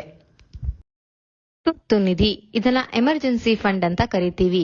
ಸೊ ಇದನ್ನ ನೀವು ಹೇಗೆ ನಿಭಾಯಿಸಿಕೊಂಡು ಹೋಗ್ಬೇಕು ಅಂದ್ರೆ, ಒಂದು ಭವಿಷ್ಯದಲ್ಲಿ ಸಂಭವನೀಯವಾಗಿರುವಂತಹ ವೈದ್ಯಕೀಯ ವೆಚ್ಚಗಳ ಸೇರಿದಂತೆ ಕನಿಷ್ಠ 3ರಿಂದ 6 ತಿಂಗಳವರೆಗೂ ನೀವು ಒಂದು ಜೀವನ ವೆಚ್ಚಗಳನ್ನ ಮೌಲ್ಯ ಮಾಡಬೇಕು. ಅಂದ್ರೆ ಲೆಕ್ಕಾಚಾರ ಮಾಡಿ ಅದಕ್ಕೆ ತಕ್ಕ ಹಾಗೆ ನಿಮ್ಮ ಒಂದು ಅಗತ್ಯತೆಗೆ ತಕ್ಕ ಹಾಗೆ ನೀವು ಹಣವನ್ನ ಏನು ಹೊಂದಿಸಿ ಭವಿಷ್ಯಕ್ಕಾಗಿ ಇಡ್ತೀರಲ್ವಾ, ಅದನ್ನೇ ತುರ್ತು ನಿಧಿ ಅಂತ ಕರಿತೀವಿ. ಸೊ ಇವುಗಳನ್ನ ಅನಿರೀಕ್ಷಿತ ಆರೋಗ್ಯ ಅಥವಾ ತುರ್ತು ಸಂದರ್ಭದಲ್ಲಿ ಈ ಒಂದು ನಿಧಿಯ ಹಣಕಾಸಿನ ಸುರಕ್ಷತಾ ಒಂದು ಖರ್ಚಿಗಾಗಿ ನೀವು ಈ ತುರ್ತು ನಿಧಿಯನ್ನ ಬಳಸಬಹುದು. ಸೊ ಈ ರೀತಿಯಾಗಿ ನೀವು ತುರ್ತು ನಿಧಿಗಾಗಿ ಸ್ವಲ್ಪ ಹಣವನ್ನ ತೆಗೆದಿಡೋದ್ರಿಂದ ಮುಂದಿನ ಭವಿಷ್ಯದಲ್ಲಿ ಆಪತ್ಕಾಲದಲ್ಲಿ ಯಾವುದೇ ಒಂದು ಆರೋಗ್ಯ ಸಮಸ್ಯೆ ನಮಗೆ ಹೇಳಿ ಕೇಳಿ ಬರೋದಿಲ್ಲ. ಅಕಸ್ಮಾತ್ ಆಗಿ ಬರುವಂತಹ ಅನಾರೋಗ್ಯಕ್ಕಾಗಿ ನೀವು ಒಂದು ಹಣವನ್ನ ಖರ್ಚು ಮಾಡಬಹುದು. ಅಥವಾ ಯಾವುದೋ ಒಂದು ತುರ್ತು ಸಂದರ್ಭ ನಿಮ್ಮ ಜೀವನದಲ್ಲಿ ಬಂದಿದ್ದೇ ಆದಲ್ಲಿ ಅಂತ ಸಂದರ್ಭದಲ್ಲಿ ಈ ಒಂದು ಹಣವನ್ನ ನೀವು ಬಳಕೆ ಮಾಡಬಹುದಾಗಿರುತ್ತೆ. ಆರೋಗ್ಯ ವಿಮೆ. ಆರೋಗ್ಯ ವಿಮೆ ಅಂದ್ರೆ ಪ್ರಮುಖ ವೈದ್ಯಕೀಯ ವೆಚ್ಚಗಳನ್ನ ಸರಿದೂಗಿಸಲು ಸಮಗ್ರ ಆರೋಗ್ಯ ವಿಮಾ ಯೋಜನೆಯಲ್ಲಿ ಹೂಡಿಕೆ ಮಾಡೋದು.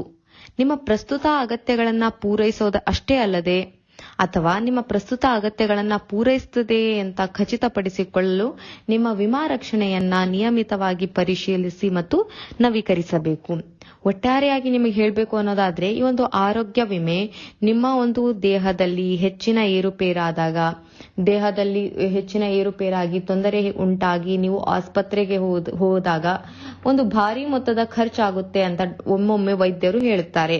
ಅಂತ ಒಂದು ಆರೋಗ್ಯ ಸಮಸ್ಯೆಗೆ ನಾವು ತುತ್ತಾಗ್ತೀವಿ ಸಹ. ಯಾಕೆಂದ್ರೆ ಮುಂದೆ ನಮ್ಮ ಭವಿಷ್ಯದಲ್ಲಿ ಏನಾಗುತ್ತೆ ಅನ್ನೋದ್ರ ಬಗ್ಗೆ ನಾವು ಊಹೆ ಮಾಡ್ಕೊಳ್ಳಲಾಗೋದಿಲ್ಲ ನೋಡಿ.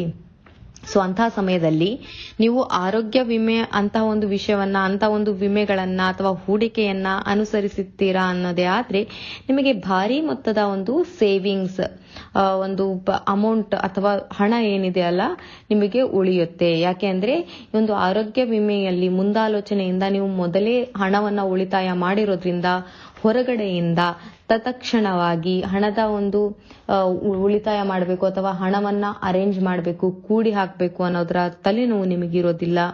ನಿಮ್ಮ ಒಂದು ಆರೋಗ್ಯವನ್ನ ಉತ್ತಮವಾಗಿ ಸರಿಯಾದ ಸಮಯದ ಒಳಗೆ ಕಾಪಾಡಿಕೊಳ್ಳಲು ಈ ಆರೋಗ್ಯ ವಿಮೆ ನಿಮಗೆ ಸಹಾಯ ಮಾಡುತ್ತೆ.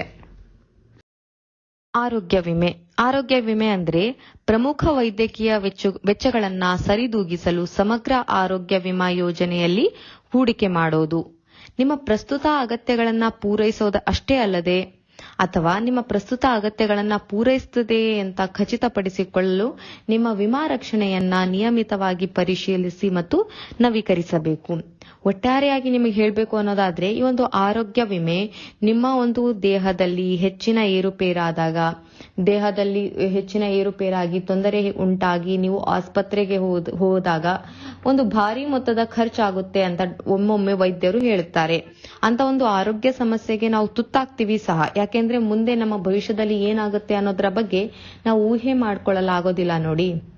ಸೊ ಅಂತಹ ಸಮಯದಲ್ಲಿ ನೀವು ಆರೋಗ್ಯ ವಿಮೆ ಅಂತಹ ಒಂದು ವಿಷಯವನ್ನ, ಅಂತಹ ಒಂದು ವಿಮೆಗಳನ್ನ ಅಥವಾ ಹೂಡಿಕೆಯನ್ನ ಅನುಸರಿಸುತ್ತೀರಾ ಅನ್ನೋದೇ ಆದ್ರೆ ನಿಮಗೆ ಭಾರಿ ಮೊತ್ತದ ಒಂದು ಸೇವಿಂಗ್ಸ್, ಒಂದು ಅಮೌಂಟ್ ಅಥವಾ ಹಣ ಏನಿದೆ ಅಲ್ಲ ನಿಮಗೆ ಉಳಿಯುತ್ತೆ. ಯಾಕೆಂದ್ರೆ ಈ ಒಂದು ಆರೋಗ್ಯ ವಿಮೆಯಲ್ಲಿ ಮುಂದಾಲೋಚನೆಯಿಂದ ನೀವು ಮೊದಲೇ ಹಣವನ್ನ ಉಳಿತಾಯ ಮಾಡಿರೋದ್ರಿಂದ ಹೊರಗಡೆಯಿಂದ ತತ್ಕ್ಷಣವಾಗಿ ಹಣದ ಒಂದು ಉಳಿತಾಯ ಮಾಡಬೇಕು ಅಥವಾ ಹಣವನ್ನ ಅರೇಂಜ್ ಮಾಡಬೇಕು, ಕೂಡಿ ಹಾಕಬೇಕು ಅನ್ನೋದರ ತಲೆನೋವು ನಿಮಗಿರೋದಿಲ್ಲ.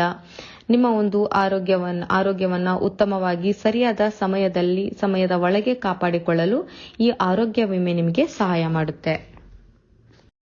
ಜನರಿಕ್ ಔಷಧಗಳು. ಈ ಒಂದು ಜನರಿಕ್ ಔಷಧಗಳು ಸಾಧ್ಯವಾದಾಗಲೆಲ್ಲ ನಿಮ್ಮ ಒಂದು ಆವೃತ್ತಿಗಳನ್ನ ಆರಿಸಿಕೊಳ್ಳಬೇಕು. ಇವುಗಳು ಸಾಮಾನ್ಯವಾಗಿ ಬ್ರ್ಯಾಂಡ್ ಹೆಸರು ಪರ್ಯಾಯಗಳಿಗಿಂತ ಹೆಚ್ಚು ಕೈಗೆಟುಕುವುದಾಗಿರುತ್ತದೆ.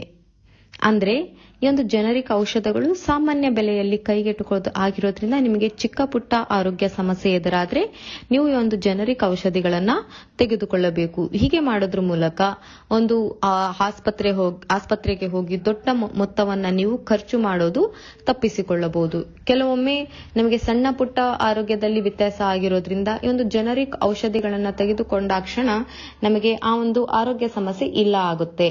ಅಷ್ಟೇ ಅಲ್ಲದೆ ಒಂದು ಜನರಿಕ್ ಔಷಧಿಗಳು ಏನು ಪ್ರತಿಯೊಬ್ಬರ ಕೈಗೆಟುಕುವ ದರದಲ್ಲಿ ಇರೋದ್ರಿಂದ ನಿಮ್ಮ ಒಂದು ಹೆಚ್ಚಿನ ಮೊತ್ತದ ಹಣ ಖರ್ಚಾಗೋದಿಲ್ಲ.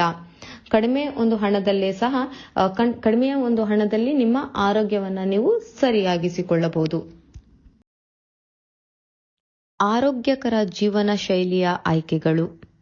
ನಮ್ಮ ಜೀವನದಲ್ಲಿ ಹಣ ಉಳಿತಾಯ ಮಾಡಬೇಕು ಅಂದ್ರೆ ಎಲ್ಲದರ ಬಗ್ಗೆನೂ ಸಹ ಗಮನ ಹರಿಸಬೇಕು. ನಮ್ಮ ಆರೋಗ್ಯ ಸರಿಯಾಗಿಲ್ಲ, ಹಣ ಉಳಿತಾಯ ಮಾಡಿದ್ದೀವಿ ಅಂದ್ರೆ ಯಾವುದೇ ರೀತಿಯಿಂದ ಹಣ ನಮ್ಮ ಕೈಗೆಟುಕೋದಿಲ್ಲ.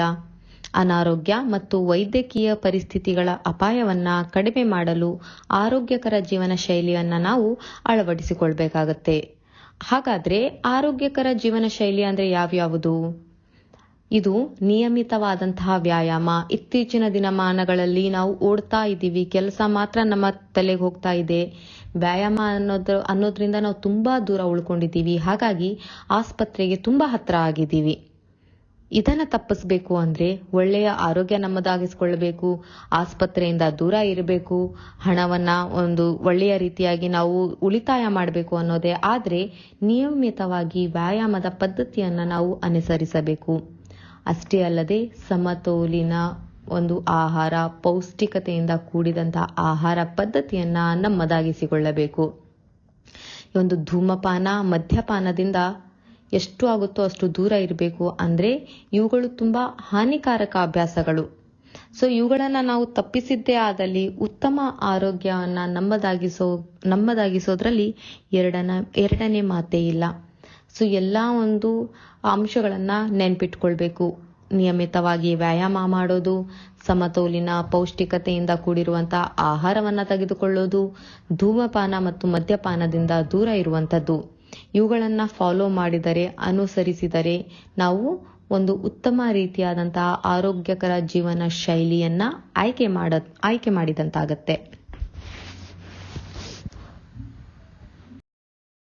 ಸ್ನೇಹಿತರೆ, ನಮ್ಮ ಹಣವನ್ನ ಉಳಿತಾಯ ಮಾಡಲು ವೈದ್ಯಕೀಯ ಬಿಲ್ಗಳನ್ನ ನಿಯಮಿತವಾಗಿ ಪರಿಶೀಲನೆ ಮಾಡೋದು ತುಂಬಾ ಮುಖ್ಯವಾದ ಕೆಲಸ ಆಗಿರುತ್ತೆ.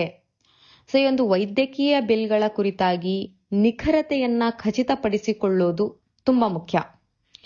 ನಾವು ವೈದ್ಯಕೀಯ ಬಿಲ್ಗಳನ್ನ ತೆಗೆದುಕೊಳ್ಳುವಾಗ ತುಂಬಾ ಎಚ್ಚರಿಕೆಯನ್ನ ನಿರ್ವಹಿಸಬೇಕಾಗತ್ತೆ. ಎಚ್ಚರಿಕೆಯಿಂದ ನಮಗೆ ಕೊಟ್ಟಂತಹ ವೈದ್ಯಕೀಯ ಬಿಲ್ಗಳನ್ನ ಪರಿಶೀಲನೆ ಮಾಡಬೇಕು, ಅಂದ್ರೆ ಚೆಕ್ ಮಾಡಬೇಕು.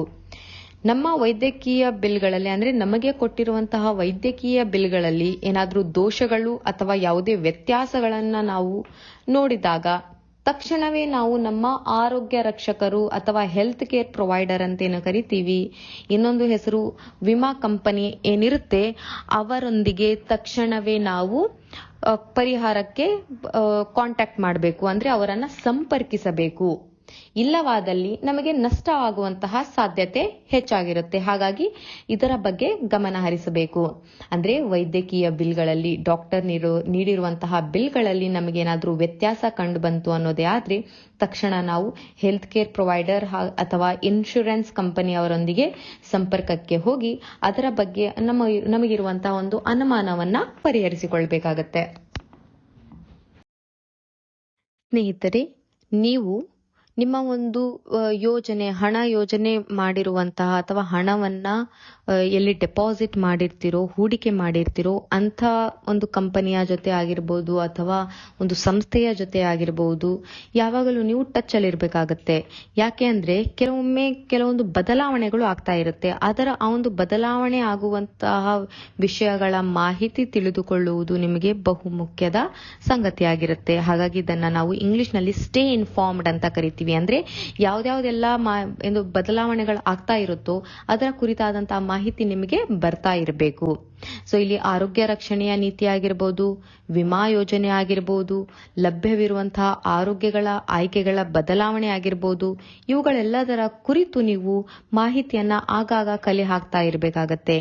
ನಿಮ್ಮ ಆರೋಗ್ಯ ಮತ್ತು ಆರ್ಥಿಕ ಯೋಗಕ್ಷೇಮದ ಬಗ್ಗೆ ತಿಳುವಳಿಕೆಯುಳ್ಳಂತಹ ನಿರ್ಧಾರಗಳನ್ನ ತೆಗೆದುಕೊಳ್ಳಲು ಈ ಒಂದು ಜ್ಞಾನ ನಿಮಗೆ ಸಹಾಯ ಮಾಡುತ್ತೆ. ಹಾಗಾಗಿ ನಿರಂತರವಾಗಿ ನೀವು ಬದಲಾವಣೆಯ ಕುರಿತು ಮಾಹಿತಿಯನ್ನ ತೆಗೆದುಕೊಳ್ತಾ ಇರಬೇಕಾಗತ್ತೆ. ವೃತ್ತಿಪರ ಸಲಹೆಯನ್ನ ಪಡೆಯೋದು. ನಿಮ್ಮ ನಿರ್ದಿಷ್ಟ ಆರ್ಥಿಕ ಪರಿಸ್ಥಿತಿ ಮತ್ತು ಆರೋಗ್ಯದ ಅಗತ್ಯಗಳಿಗೆ ಸರಿಹೊಂದುವಂತಹ ಉಳಿತಾಯ ಯೋಜನೆಯನ್ನ ಹೊಂದಿಸಲು ಹಣಕಾಸು ಸಲಹೆಗಾರರು ಮತ್ತು ಆರೋಗ್ಯ ವೃತ್ತಿಪರರೊಂದಿಗೆ ಸಮಾಲೋಚನೆ ನಡೆಸಬೇಕು. ಕೆಲವೊಮ್ಮೆ ನಮ್ಗೇನಾಗುತ್ತೆ, ನಾವು ಹಣವನ್ನ ಹೂಡಿಕೆ ಮಾಡಬೇಕು ಅಂತ ನಾವು ಅನ್ಕೊಳ್ತೀವಿ, ಆದ್ರೆ ಯಾವ ರೀತಿಯಾಗಿ ಹಣ ಹೂಡಿಕೆ ಮಾಡಬೇಕು ಅನ್ನೋದರ ಬಗ್ಗೆ ನಮಗೆ ಅರಿವಿರೋದಿಲ್ಲ. ಅಂತ ಒಂದು ಸಮಯದಲ್ಲಿ ನಾವೇನ್ ಮಾಡಬೇಕು, ಈ ಒಂದು ವೃತ್ತಿಪರ ವ್ಯಕ್ತಿಗಳ ಜೊತೆಗೆ ಸಂವಹನದಲ್ಲಿ ತೊಡಗಿ ಅಂದರೆ ಅವರ ಜೊತೆ ಮಾತುಕತೆ ನಡೆಸಿ ಅವರೊಟ್ಟಿಗೆ ಒಳ್ಳೆಯ ಒಂದು ಪ್ಲಾನ್ ಅಂತ ಏನ್ ಕರಿತೀವಿ ಅದನ್ನ ನಾವು ಸಂಗ್ರಹಿಸಬೇಕು. ಒಳ್ಳೆಯ ಮಾಹಿತಿಯನ್ನ ಸಂಗ್ರಹಿಸಿ ಅವರ ಒಂದು ಸಲಹೆಯ ನಿರ್ಧಾರದ ಮೇಲೆ ನೀವು ಒಂದು ಹಣಕಾಸಿನ ಹೊಂದಿಕೆ ಅಥವಾ ಒಂದು ಉಳಿತಾಯದ ಯೋಜನೆಯನ್ನ ಮಾಡಬಹುದು. ಇದರಿಂದ ಉತ್ತಮ ಉಳಿತಾಯದ ಯೋಜನೆ ಮಾಡಲು ನಿಮಗೆ ಸಹಾಯ ಆಗುತ್ತದೆ. ಬಲವಾದ ಆರ್ಥಿಕ ಯೋಗಕ್ಷೇಮವು ವೈದ್ಯಕೀಯ ವೆಚ್ಚಗಳನ್ನ ನಿರ್ವಹಿಸಲು ನಿಮಗೆ ಸಹಾಯ ಮಾಡುತ್ತದೆ ಎಂಬುದನ್ನ ಯಾವಾಗಲೂ ನೆನಪಿನಲ್ಲಿಡಿ. ಅಂದರೆ ನೀವೇನಾದರೂ ಉತ್ತಮ ಆರೋಗ್ಯದ ರಕ್ಷಣೆ ಮಾಡಿದ್ದೇ ಆದಲ್ಲಿ ನಿಮ್ಮ ಆರೋಗ್ಯದ ಬಗ್ಗೆ ಒಂದು ಒಳ್ಳೆಯ ಕೇರ್ ಅಂತ ಏನಂತೀವಿ ಅದನ್ನ ತೆಗೆದುಕೊಂಡಾಗ ನೀವು ಉತ್ತಮ ರೀತಿಯಾದಂತಹ ಒಂದು ಹಣವನ್ನ ಅಥವಾ ಹಣದ ಉಳಿತಾಯದ ಯೋಜನೆಯನ್ನ ನಿರ್ವಹಿಸಲು ಸಾಧ್ಯವಾಗುತ್ತದೆ. ತುರ್ತು ಉಳಿತಾಯ, ಸಾಕಷ್ಟು ವಿಮೆ ಮತ್ತು ಆರೋಗ್ಯಕರ ಜೀವನ ಶೈಲಿಯ ನಿರ್ಧಾರಗಳನ್ನ ಮಾಡುವಂತಹ ಆರ್ಥಿಕ ಯೋಜನೆಗೆ ಸಮಗ್ರ ವಿಧಾನವನ್ನ ಅಳವಡಿಸಿಕೊಳ್ಳಬೇಕು. ಇದು ನಿಮ್ಮ ದೀರ್ಘಾವಧಿಯ ಆರೋಗ್ಯ ಮತ್ತು ಆರ್ಥಿಕ ಯೋಗಕ್ಷೇಮವನ್ನ ಹೆಚ್ಚಿಸುತ್ತದೆ. ನೀವು ಒಂದೊಳ್ಳೆ ಯೋಜನೆಯನ್ನ ರೂಪಿಸಿದ್ದೇ ಆದಲ್ಲಿ ನಿಮ್ಮ ಜೀವನದಲ್ಲಿ ಯಾವ ರೀತಿಯಾಗಿ ನಿಮಗೆ ಉಳಿತಾಯ ಬೇಕು, ಎಷ್ಟು ಹಣ ನಿಮಗೆ ಬೇಕು, ಯಾವ ಅವಧಿಗೆ ಬೇಕು, ನೀವು ಆ ಒಂದು ಹಣವನ್ನ ಹೇಗೆ ಉಳಿತಾಯ ಮಾಡಬಹುದು ಅಥವಾ ಹೆಚ್ಚಿನ ಹಣವನ್ನ ಉಳಿತಾಯ ಮಾಡಬೇಕು ಅನ್ನೋದಾದ್ರೆ ಕೆಲವೊಂದು ಕಡಿಮೆ ಖರ್ಚನ್ನ ಮಾಡಬೇಕಾಗತ್ತೆ. ಉದಾಹರಣೆಗೆ ಹೇಳೋದಾದ್ರೆ ನಾವು ಸಮತೋಲನ ಆಹಾರದ ಪದ್ಧತಿಯನ್ನ ಅನುಸರಿಸಿದರೆ ಆಸ್ಪತ್ರೆಗೆ ದುಡ್ಡಿಡೋದು ಕಡಿಮೆ ಆಗುತ್ತೆ. ಅಂತಹ ಸಮಯದಲ್ಲಿ ಈ ಒಂದು ತುರ್ತು ಸಂದರ್ಭದಲ್ಲಿ ಇರುವಂತಹ ಹಣವನ್ನ ಮಾತ್ರ ನಾವು ಎತ್ತಿಟ್ಕೊಂಡ್ಬಿಟ್ಟು ಇನ್ನು ಮಿಕ್ಕಿದಂತಹ ಒಂದು ಹಣವನ್ನ ಉತ್ತಮ ಆಹಾರಕ್ಕಾಗಿನೂ ಅಥವಾ ಇನ್ನೊಂದು ಭವಿಷ್ಯ ನಿಧಿಗಾಗಿನೂ ಕೂಡಿಡಬಹುದು. ಈ ರೀತಿಯಾಗಿ ನೀವು ನಿಮ್ಮ ದೇಹದ ಆರೋಗ್ಯದ ಬಗ್ಗೆ ಒಳ್ಳೆಯ ಒಂದು ಕೇರ್ ಅನ್ನ ತೆಗೆದುಕೊಂಡಾಗ ಉತ್ತಮ ಒಂದು ಯೋಜನೆ ಅಂದ್ರೆ ಒಂದು ಉತ್ತಮ ಉಳಿತಾಯದ ಯೋಜನೆ ಮಾಡಲು ನಿಮಗೆ ಸಹಾಯ ಆಗುತ್ತೆ. ಧನ್ಯವಾದಗಳು ಮೇಡಮ್, ನಿಮ್ಮೆಲ್ಲ ಮಾಹಿತಿಗಾಗಿ. ನಮಗೆ ಇಷ್ಟು ಸಾಕಷ್ಟು ವಿವರವಾದಂತಹ ಮಾಹಿತಿಗಳನ್ನ ನೀಡಿದಕ್ಕಾಗಿ. ಮೇಡಮ್, ಸರ್ಕಾರ ಏನಾದ್ರೂ ಇದರ ಬಗ್ಗೆ ನಮಗೆ ಸಹಾಯ ಮಾಡುತ್ತಾ ಅಥವಾ ಯಾವ ರೀತಿಯಾಗಿ ಉಳಿತಾಯ ಮಾಡಬೇಕು ಹೇಗೆ ಅನ್ನೋದ್ರ ಬಗ್ಗೆ ಹೆಚ್ಚು ತಿಳಿದುಕೊಳ್ಳಲು ಸರ್ಕಾರದಿಂದನೂ ಸಹ ನಮಗೆ ಸಹಾಯ ಸಿಗುತ್ತಾ? ಭಾರತ ಸರ್ಕಾರವು ತನ್ನ ನಾಗರಿಕರ ಯೋಗಕ್ಷೇಮಕ್ಕಾಗಿ ವಿನ್ಯಾಸಗೊಳಿಸಲಾದ ಹಲವಾರು ಸಾಮಾಜಿಕ ಕಲ್ಯಾಣ ಮತ್ತು ಭದ್ರತಾ ಯೋಜನೆಗಳನ್ನು ಹೊಂದಿದೆ. ಸುಮಾರು 740 ಕೇಂದ್ರೀಯ ವಲಯದ ಯೋಜನೆಗಳು ಮತ್ತು ಸರಿಸುಮಾರು 65 ಕೇಂದ್ರ ಪ್ರಾಯೋಜಿತ ಯೋಜನೆಗಳು ಕೇಂದ್ರ ಸರ್ಕಾರ, ರಾಜ್ಯ ಸರ್ಕಾರ ಅಥವಾ ಎರಡರ ಸಂಯೋಜನೆಯಿಂದ ಹಣವನ್ನ ನೀಡಲಾಗುತ್ತದೆ.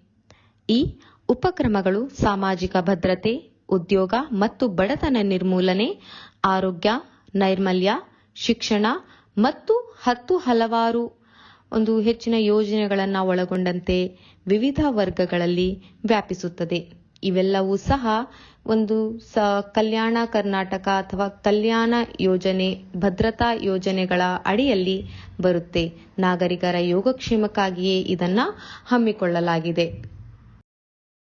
ಬನ್ನಿ ಸ್ನೇಹಿತರೆ, ಹಾಗಾದರೆ ಈ ಸರ್ಕಾರಿ ಯೋಜನೆಗಳ ಉದ್ದೇಶಗಳು ಏನೇನು ಅನ್ನೋದರ ಬಗ್ಗೆ ತಿಳಿದುಕೊಳ್ಳೋಣ. ಯಾಕೆ ನಮಗೆ ಸರ್ಕಾರ ಇಷ್ಟೆಲ್ಲ ಯೋಜನೆಗಳನ್ನ ನೀಡ್ತಾ ಇದೆ, ಅದರ ಹಿಂದಿನ ಉದ್ದೇಶ ಏನಿರಬಹುದು, ಬನ್ನಿ ತಿಳ್ಕೊಳ್ಳೋಣ. ಭಾರತದ ಎಲ್ಲಾ ನಾಗರಿಕರ ಒಟ್ಟಾರೆ ಜೀವನದ ಗುಣಮಟ್ಟವನ್ನ ಹೆಚ್ಚಿಸೋದು ಈ ಯೋಜನೆಯ ಉದ್ದೇಶ. ಅಂದರೆ ಭಾರತದಲ್ಲಿ ವಾಸಿಸುವಂತಹ ಎಲ್ಲಾ ನಾಗರಿಕರು ಒಂದು ಉನ್ನತ ಸ್ಥಾಯಿಯ ಜೀವನವನ್ನ ನಡೆಸಬೇಕು, ಅವರ ಜೀವನದ ಗುಣಮಟ್ಟ ಹೆಚ್ಚಿಸಬೇಕು ಅನ್ನೋದೇ ಈ ಯೋಜನೆಯ ಉದ್ದೇಶ. ಅದರ ಜೊತೆಗೆ ಗ್ರಾಮೀಣ ಮತ್ತು ಹಿಂದುಳಿದ ಪ್ರದೇಶಗಳ ಅಭಿವೃದ್ಧಿಯನ್ನ ಉತ್ತೇಜಿಸೋದು. ನಮ್ಗೆ ಈಗಾಗಲೇ ತಿಳಿದಿದೆ, ಭಾರತದಲ್ಲಿ ಅರ್ಧದಷ್ಟು ಜನ ರೈತರೇ ಕೂಡಿದ್ದಾರೆ ಅಂತ. ಸೊ ಅವರಲ್ಲಿ ಗ್ರಾಮೀಣ, ಹಿಂದುಳಿದ ಪ್ರದೇಶಗಳು ಸಹ ಇವೆ. ಗ್ರಾಮೀಣ ಮತ್ತು ಹಿಂದುಳಿದ ಪ್ರದೇಶಗಳ ಅಭಿವೃದ್ಧಿ ಹೊಂದಿದ್ದೇ ಆದಲ್ಲಿ ನಮ್ಮ ಭಾರತ ದೇಶವು ಸಹ ಅಭಿವೃದ್ಧಿಯನ್ನ ಕಾಣುತ್ತೆ. ಅದರ ಉದ್ದೇಶದಿಂದ ಈ ಸರ್ಕಾರದ ಯೋಜನೆಯನ್ನ ಜನರಿಗೆ ಪರಿಚಯಿಸಲಾಗುತ್ತಿದೆ. ಆರ್ಥಿಕ ಬೆಳವಣಿಗೆಯನ್ನ ಉತ್ತೇಜಿಸಲು ಉದ್ಯೋಗಾವಕಾಶಗಳನ್ನ ಸೃಷ್ಟಿಸೋದು. ನಾವು ನಿಮಗೆ ಯೋಜನೆಯ ಉದ್ದೇಶನ ತಿಳಿಸ್ಕೊಡ್ತಾ ಇದ್ದೀವಿ, ಯೋಜನೆಗಳು ಯಾವ ರೀತಿ ರೂಪಿಸಬೇಕು ಅಂತ ಹೇಳ್ಕೊಡ್ತಾ ಇದ್ದೀವಿ. ಸೊ ಈ ಯೋಜನೆ ರೂಪಿಸಬೇಕು, ಹಣವನ್ನ ಸಂಪಾದನೆ ಕೂಡಿಡಬೇಕು ಅನ್ನೋದೇ ಆದ್ರೆ ನೀವು ಆರ್ಥಿಕವಾಗಿ ಬೆಳವಣಿಗೆಯನ್ನ ಕಾಣೋದು ಕೂಡ ಅಷ್ಟೇ ಮುಖ್ಯವಾಗಿರುತ್ತೆ. ಹಾಗಾಗಿ ಸರ್ಕಾರ ಯೋಜನೆಗಳ ಪರಿಚಯ ಮಾಡ್ತಾ ಇರೋದು ಅಷ್ಟೇ ಅಲ್ಲದೆ ಉತ್ತಮ ಉದ್ಯೋಗಾವಕಾಶಗಳನ್ನ ಸಹ ನೀಡ್ತಾ ಇದೆ. ಅದರ ಜೊತೆಗೆ ಸಮಾಜದ ಹೆಚ್ಚು ದುರ್ಬಲ ವರ್ಗಗಳನ್ನ ಬೆಂಬಲಿಸುವಲ್ಲಿ ವಿಶೇಷ ಗಮನ ಹರಿಸುವುದರೊಂದಿಗೆ ಶಿಕ್ಷಣಕ್ಕೆ ವ್ಯಾಪಕ ಪ್ರವೇಶವನ್ನ ಖಾತ್ರಿಪಡಿಸುವಂತದ್ದು. ಸೊ ನಮ್ಮ ದೇಶದಲ್ಲಿ ದುರ್ಬಲ ವರ್ಗಗಳು ಅಂದ್ರೆ ಹಿಂದುಳಿದ ವರ್ಗಗಳು ಇದಾವೆ, ಅಂತ ವರ್ಗವನ್ನ ಬೆಂಬಲಿಸೋದಷ್ಟೇ ಅಲ್ಲದೆ ಅವರ ಶಿಕ್ಷಣಕ್ಕೆ ವ್ಯಾಪಕವಾದಂತಹ ಸ್ಥಾನಮಾನವನ್ನ ಸಹ ಕಲ್ಪಿಸಿಕೊಡೋದು. ಅದರೊಂದಿಗೆ ವಸತಿ, ಹೆರಿಗೆ ಪ್ರಯೋಜನಗಳು, ವಿಮೆ, ಪಿಂಚಣಿಗಳು ಮತ್ತು ಇತರ ಅಗತ್ಯ ಸೇವೆಗಳನ್ನ ಒಳಗೊಂಡಂತಹ ಕಾರ್ಯಕ್ರಮದ ಮೂಲಕ ಸಾಮಾಜಿಕ ಭದ್ರತೆಯನ್ನ ಒದಗಿಸೋದು. ಅಂದ್ರೆ ಇಷ್ಟೆಲ್ಲಾ ಯೋಜನೆಗಳ ಕುರಿತಾದಂತಹ ಮಾಹಿತಿಯನ್ನ ನಿಮಗೆ ನೀಡಿದಾಗ ನಿಮಗೂ ಈ ದೇಶದಲ್ಲಿ ನಿಮಗೆ ಭದ್ರತೆ ಇದೆ ಅನ್ನೋ ಧೈರ್ಯ ಬರುತ್ತೆ. ಸೊ ಈ ಧೈರ್ಯವನ್ನ ನಿಮಗೆ ನೀಡಲೆಂದೇ ಈ ಎಲ್ಲಾ ಯೋಜನೆಗಳನ್ನ ಸರ್ಕಾರ ಹಮ್ಮಿಕೊಳ್ತಾ ಇದೆ. ಕೇವಲ ಯೋಜನೆಗಳನ್ನ ಹಮ್ಮಿಕೊಳ್ಳೋದು ಮಾತ್ರ ಅಲ್ಲದೆ ಅದರ ಉದ್ದೇಶಗಳನ್ನ ನಿಮಗೆ ತಿಳಿಸ್ತಾ ಇದೆ. ಉದ್ದೇಶಗಳನ್ನ ಈ ರೀತಿಯಾದಂತಹ ಅಧಿವೇಶನಗಳಲ್ಲಿ ತಿಳಿಸ್ತಾ ಇದೆ. ಲಭ್ಯವಿರುವಂತಹ ಸ್ಕೀಮ್ಗಳ ಪಟ್ಟಿ ಯಾವುದು ಮತ್ತು ನಾವು ಈ ಯೋಜನೆಗಳ ಒಳಗಡೆ ಹೇಗೆ ಪ್ರವೇಶ ಪಡಿಬಹುದು, ಅಂದ್ರೆ ಈ ಯೋಜನೆಗಳನ್ನ ನಾವು ಹೇಗೆ ಪ್ರಾರಂಭಿಸಬಹುದು, ಹಾಗೆ ಸ್ಕೀಮ್ಗಳು ನಮಗೆಂದೇ ಲಭ್ಯವಿರುವಂತಹ ಸ್ಕೀಮ್ಗಳ ಪಟ್ಟಿಗಳು ಯಾವ್ಯಾವುದು ತಿಳಿಸ್ಕೊಡುವಿರಾ? ಸಾಮಾನ್ಯ ಸೇವಾ ಕೇಂದ್ರಗಳು, ಇದನ್ನ CSCಗಳು ಅಂತ ಕರಿತೀವಿ. CSC ಅಂದ್ರೆ ಕಾಮನ್ ಸರ್ವಿಸ್ ಸೆಂಟರ್ಸ್ ಅಂತ ಅರ್ಥ. ಈ ಕಾಮನ್ ಸರ್ವಿಸ್ ಸೆಂಟರ್ CSC ಸಾಮಾನ್ಯ ಸೇವಾ ಕೇಂದ್ರಗಳು ಸಾರ್ವಜನಿಕರಿಗೆ ವಿವಿಧ ಸರ್ಕಾರಿ ಮತ್ತು ಸರ್ಕಾರೇತರ ಸೇವೆಗಳನ್ನ ಒದಗಿಸುವ ಸೇವಾ ವಿತರಣಾ ಕೇಂದ್ರಗಳಾಗಿವೆ. ಹೆಚ್ಚಿನ ಮಾಹಿತಿಗಾಗಿ ನೀವು https://findmycsc.nic.in/CSC ನಲ್ಲಿ ಹುಡುಕುವ ಮೂಲಕ ನಿಮ್ಮ ಹತ್ತಿರದ ಸಾಮಾನ್ಯ ಸೇವಾ ಕೇಂದ್ರಕ್ಕೆ ಭೇಟಿ ನೀಡಬಹುದು. ಸೊ ನೀವು ಸಾಮಾನ್ಯ ಸೇವಾ ಕೇಂದ್ರಕ್ಕೆ ಭೇಟಿ ನೀಡಿದಾಗ ನಿಮಗಿರುವಂತಹ ವಿವಿಧ ಸರ್ಕಾರಿ ಮತ್ತು ಸರ್ಕಾರೇತರ ಸೇವೆಗಳ ಲಭ್ಯದ ಕುರಿತು ಅಲ್ಲಿರುವಂತಹ ವ್ಯಕ್ತಿ ಮಾಹಿತಿಯನ್ನ ನೀಡೋದರ ಮೂಲಕ ಆ ಒಂದು ಸೇವಾವನ್ನು ಒಂದು ಸರ್ಕಾರೇತರ ಸೇವೆಗಳನ್ನ ನಿಮ್ಮದಾಗಿಸಿಕೊಳ್ಳುವಂತಹ ಒಂದು ಅವಕಾಶವನ್ನ ನೀವು ಒದಗಿಸಿಕೊಳ್ಳಬಹುದು. ಇಲ್ಲಿ ಕೆಲವು ಸರ್ಕಾರಿ ಯೋಜನೆಗಳನ್ನ ನೀಡಲಾಗಿದೆ. ಪ್ರಧಾನಮಂತ್ರಿ ಜೀವನ ಜ್ಯೋತಿ ಬಿಮಾ ಯೋಜನೆ ಅಂದ್ರೆ ಯಾವೊಬ್ಬ ವ್ಯಕ್ತಿ ಈ ಒಂದು ಪಾಲಿಸಿಯನ್ನ ಅಥವಾ ಯೋಜನೆಯಲ್ಲಿ ಹೂಡಿಕೆಯನ್ನ ಮಾಡಿರುತ್ತಾನೋ ಆ ವ್ಯಕ್ತಿಯ ಮರಣದ ಸಂದರ್ಭದಲ್ಲಿ, ಮರಣದ ನಂತರ ಆ ವಿಮಾದಾರರ ಒಂದು ಕುಟುಂಬಗಳಿಗೆ ಅಥವಾ ಪಾಲಿಸಿದಾರರಿಗೆ 2 ಲಕ್ಷದವರೆಗೂ ಸಹ ಹಣ ಬರುತ್ತೆ. ಇದನ್ನ ಈ ಒಂದು ವಿಮಾ ಯೋಜನೆಯನ್ನ ನೀವು ಜಾರಿಯಲ್ಲಿ ಇಡಲು ವರ್ಷಕ್ಕೆ 436 ರೂಪಾಯಿಯಂತೆ ನೀವು ಹಣವನ್ನ ಕಟ್ಟಬೇಕಾಗತ್ತೆ. ವರ್ಷಕ್ಕೆ 436 ಹಣವನ್ನ ಕಟ್ಟೋದರ ಮೂಲಕ ನೀವು 2 ಲಕ್ಷ ರೂಪಾಯಿಗೆ ಒಡೆತನವನ್ನ ಸಾಧಿಸುತ್ತೀರಿ. ನೆನಪಿರಲಿ, ವಿಮಾದಾರರ ಮರಣದ ನಂತರ ಈ ಒಂದು ಹಣ ವಿಮಾದಾರರ ಕುಟುಂಬಗಳಿಗೆ ಮಾತ್ರ ಸಿಗುತ್ತದೆ. ಇದನ್ನ ನಾವು ಪ್ರಧಾನಮಂತ್ರಿ ಜೀವನ ಜ್ಯೋತಿ ಬಿಮಾ ಯೋಜನೆ ಅಂತ ಕರಿತೀವಿ. ಆಯುಷ್ಮಾನ್ ಭಾರತ್, ಇದನ್ನ PMJY ಅಂತಲೂ ಸಹ ಕರಿತೀವಿ. ಇದು ಆರೋಗ್ಯ ವಿಮಾ ಯೋಜನೆಯಾಗಿದೆ. ಇದನ್ನ ಪ್ರಧಾನಮಂತ್ರಿ ಜನ ಆರೋಗ್ಯ ಯೋಜನೆ PMJY ಅಂತಲೂ ಸಹ ಕರೀತಾರೆ. ಇದು ಭಾರತ ಸರ್ಕಾರವು ಪ್ರಾರಂಭಿಸಿರುವ ಪ್ರಮುಖ ಆರೋಗ್ಯ ಯೋಜನೆಯಾಗಿದೆ. ಆಯುಷ್ಮಾನ್ ಭಾರತ್ ಪ್ರತಿ ಕುಟುಂಬಕ್ಕೆ ವರ್ಷಕ್ಕೆ 5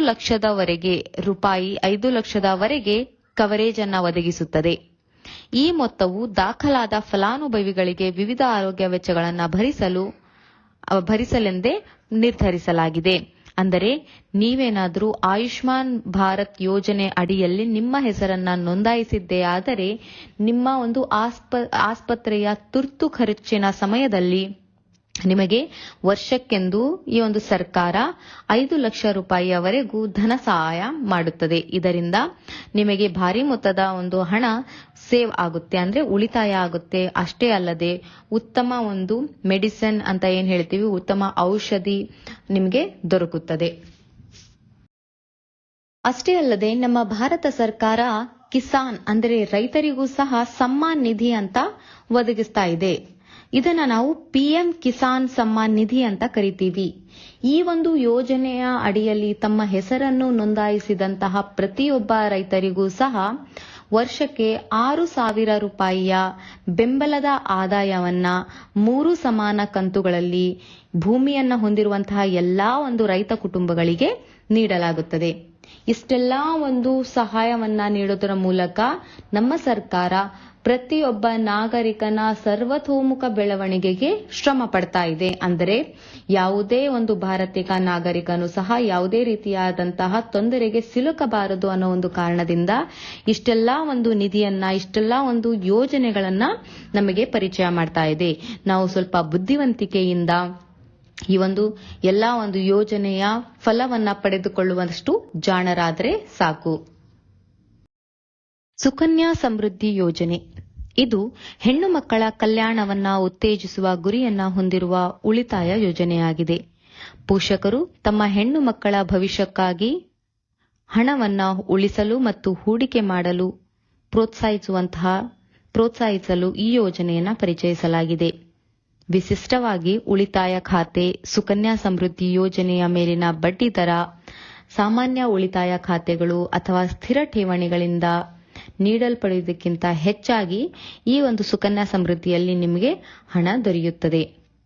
ಸ್ನೇಹಿತರೆ, ನೆನಪಿಡಬೇಕಾದ ಅಂಶ, ಇದು ಕಂಪ್ಲೀಟ್ ಆಗಿ ಸಂಪೂರ್ಣವಾಗಿ ಹೆಣ್ಣು ಮಕ್ಕಳ ಕಲ್ಯಾಣದ ಗುರಿಗಾಗಿ ಮಾತ್ರ ರಚನೆ ಮಾಡಿರುವಂತಹ ಒಂದು ಸಮೃದ್ಧಿ ಯೋಜನೆಯಾಗಿರುತ್ತದೆ. ಸರಿಯಾದ ರೀತಿಯಲ್ಲಿ ನಾವು ಇದನ್ನ ಬಳಸಿಕೊಳ್ಳಬೇಕಾಗಿರುವುದು ನಮ್ಮೆಲ್ಲರ ಒಂದು ಕರ್ತವ್ಯವಾಗಿರುತ್ತೆ. ನಿಮ್ಮ ಆರೋಗ್ಯ ಅಗತ್ಯತೆಗಳಿಗಾಗಿ ಉಳಿಸಲು ಮತ್ತು ಹೂಡಿಕೆ ಮಾಡಲು ನೀವು ಒಂದು ಅಪ್ಲಿಕೇಶನ್ ಅನ್ನ ಬಳಸಬಹುದು. ಈ ಒಂದು ಅಪ್ಲಿಕೇಶನ್ನ ಹೆಸರು ಅಪ್ರಿಶಿಯೇಟ್ ಅಂತ ಕರಿತೀವಿ. ಅಪ್ರಿಶಿಯೇಟ್ B2C ಉಳಿತಾಯ ಮತ್ತು ಹೂಡಿಕೆ ಅಪ್ಲಿಕೇಶನ್ ಆಗಿದೆ. ಇದು ನಿಮ್ಮ ಆರೋಗ್ಯ ಮತ್ತು ಕ್ಷೇಮ ಅಗತ್ಯತೆಗಳಿಗಾಗಿ ಉಳಿಸಲು ಅನುವು ಮಾಡಿಕೊಡುವಂತಹ ಒಂದು ಅಪ್ಲಿಕೇಶನ್ ಆಗಿರುತ್ತೆ. ಆರೋಗ್ಯ ಉಳಿತಾಯವು ನಿಮ್ಮ ಆರೋಗ್ಯ ಗುರಿಯತ್ತ ನೀವು ಉಳಿಸಿದ ಹಣವನ್ನ ಸ್ಪಷ್ಟವಾಗಿ ಗುರುತಿಸಲು ಸಹಾಯ ಮಾಡಲು ಅಪ್ರಿಶಿಯೇಟ್ ಒದಗಿಸುವ ಒಂದು ಆಯ್ಕೆಯಾಗಿದೆ. ಹಣವನ್ನ ನಿಮ್ಮ ಖಾತೆಯಲ್ಲಿ ಠೇವಣಿ ಇಡಲಾಗುತ್ತೆ ಮತ್ತು ಯಾವುದೇ ತುರ್ತು ವೈದ್ಯಕೀಯ ಮತ್ತು ಆರೋಗ್ಯ ಅಗತ್ಯಗಳ ಸಂದರ್ಭದಲ್ಲಿ ನೀವು ಅವುಗಳನ್ನ ಬಳಸಿಕೊಳ್ಳಬಹುದಾಗಿದೆ. ಹಾಗಾಗಿ ಈ ಒಂದು ಅಪ್ರಿಶಿಯೇಟ್ ಒಂದು ಉತ್ತಮ ಅಪ್ಲಿಕೇಶನ್ ಆಗಿದ್ದು, ನಿಮ್ಮ ಎಲ್ಲಾ ಒಂದು ಆರೋಗ್ಯದ ಉಳಿತಾಯದ ಬಗ್ಗೆ, ಯಾವ ರೀತಿಯಾದಂತಹ ಖರ್ಚಾಗ್ತಾ ಇದೆ, ನಿಮ್ಮ ಆರೋಗ್ಯದ ಸ್ಥಿತಿ ಏನು ಅನ್ನೋದರ ಎಲ್ಲ ಒಂದು ಕುರಿತಾದ ಮಾಹಿತಿಯನ್ನ ನೀಡುತ್ತದೆ. ಹಾಗಾಗಿ ಇದನ್ನ ಸಂಪೂರ್ಣವಾಗಿ ಸರಿಯಾದ ರೀತಿಯಲ್ಲಿ ಬಳಸುವಂತಹ ಜವಾಬ್ದಾರಿ ನಿಮ್ಮದಾಗಿರುತ್ತೆ. ಬನ್ನಿ ಹಾಗಾದರೆ ನಾವೀಗ ಅಪ್ರಿಶಿಯೇಟ್ ಆಪ್ನ ಮೂಲಕ ಆರೋಗ್ಯಕ್ಕಾಗಿ ಉಳಿಸುವ ಮಾರ್ಗ ಯಾವುದು ಅಥವಾ ಆರೋಗ್ಯಕ್ಕಾಗಿ ಉಳಿಸುವುದು ಹೇಗೆ ಎಂಬುದರ ಬಗ್ಗೆ ಅರ್ಥ ಮಾಡಿಕೊಳ್ಳೋಣ. ಸ್ನೇಹಿತರೆ, ಮೆಚ್ಚುಗೆಯ ಅಥವಾ ಅಪ್ರಿಶಿಯೇಟ್ ಆಪ್ ಅನ್ನ ಬಳಸಿಕೊಂಡು ನೀವು ಯಾವುದೇ ರೀತಿಯಾದಂತಹ ಆರೋಗ್ಯ ತುರ್ತು ಪರಿಸ್ಥಿತಿಗಾಗಿ ಉಳಿಸಬಹುದು.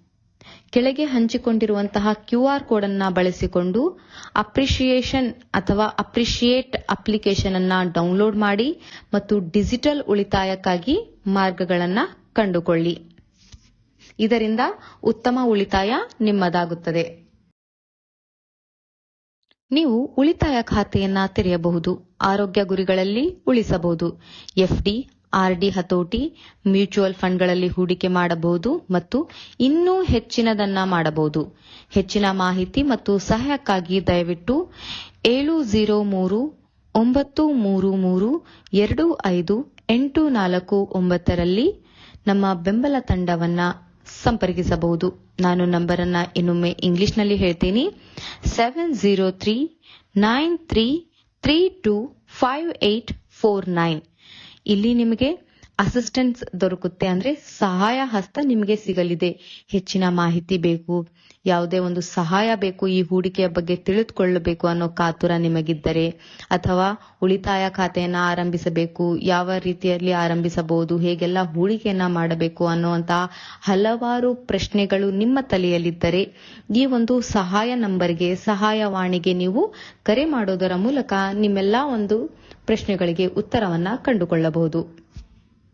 ಈ ಒಂದು ತರಗತಿ ನಿಮಗೆ ಸಹಾಯವನ್ನ ಮಾಡಿದೆ ಅಂತ ಅಂದ್ಕೊಳ್ಳುತ್ತಾ, ಹಲವಾರು ವಿಷಯಗಳ ಕುರಿತಾದ ಮಾಹಿತಿ ನಿಮಗೆ ಸಿಕ್ಕಿದೆ, ಉಳಿತಾಯ ಯೋಜನೆಗಳ ಬಗ್ಗೆ ನಿಮಗೆ ಅರಿವಾಗಿದೆ ಎಂದು ಭಾವಿಸುತ್ತಾ ಇಂದಿನ ಈ ಒಂದು ಅಧಿವೇಶನವನ್ನ ಇಲ್ಲಿಗೆ ಮುಕ್ತಾಯಗೊಳಿಸೋಣ. ಧನ್ಯವಾದಗಳು.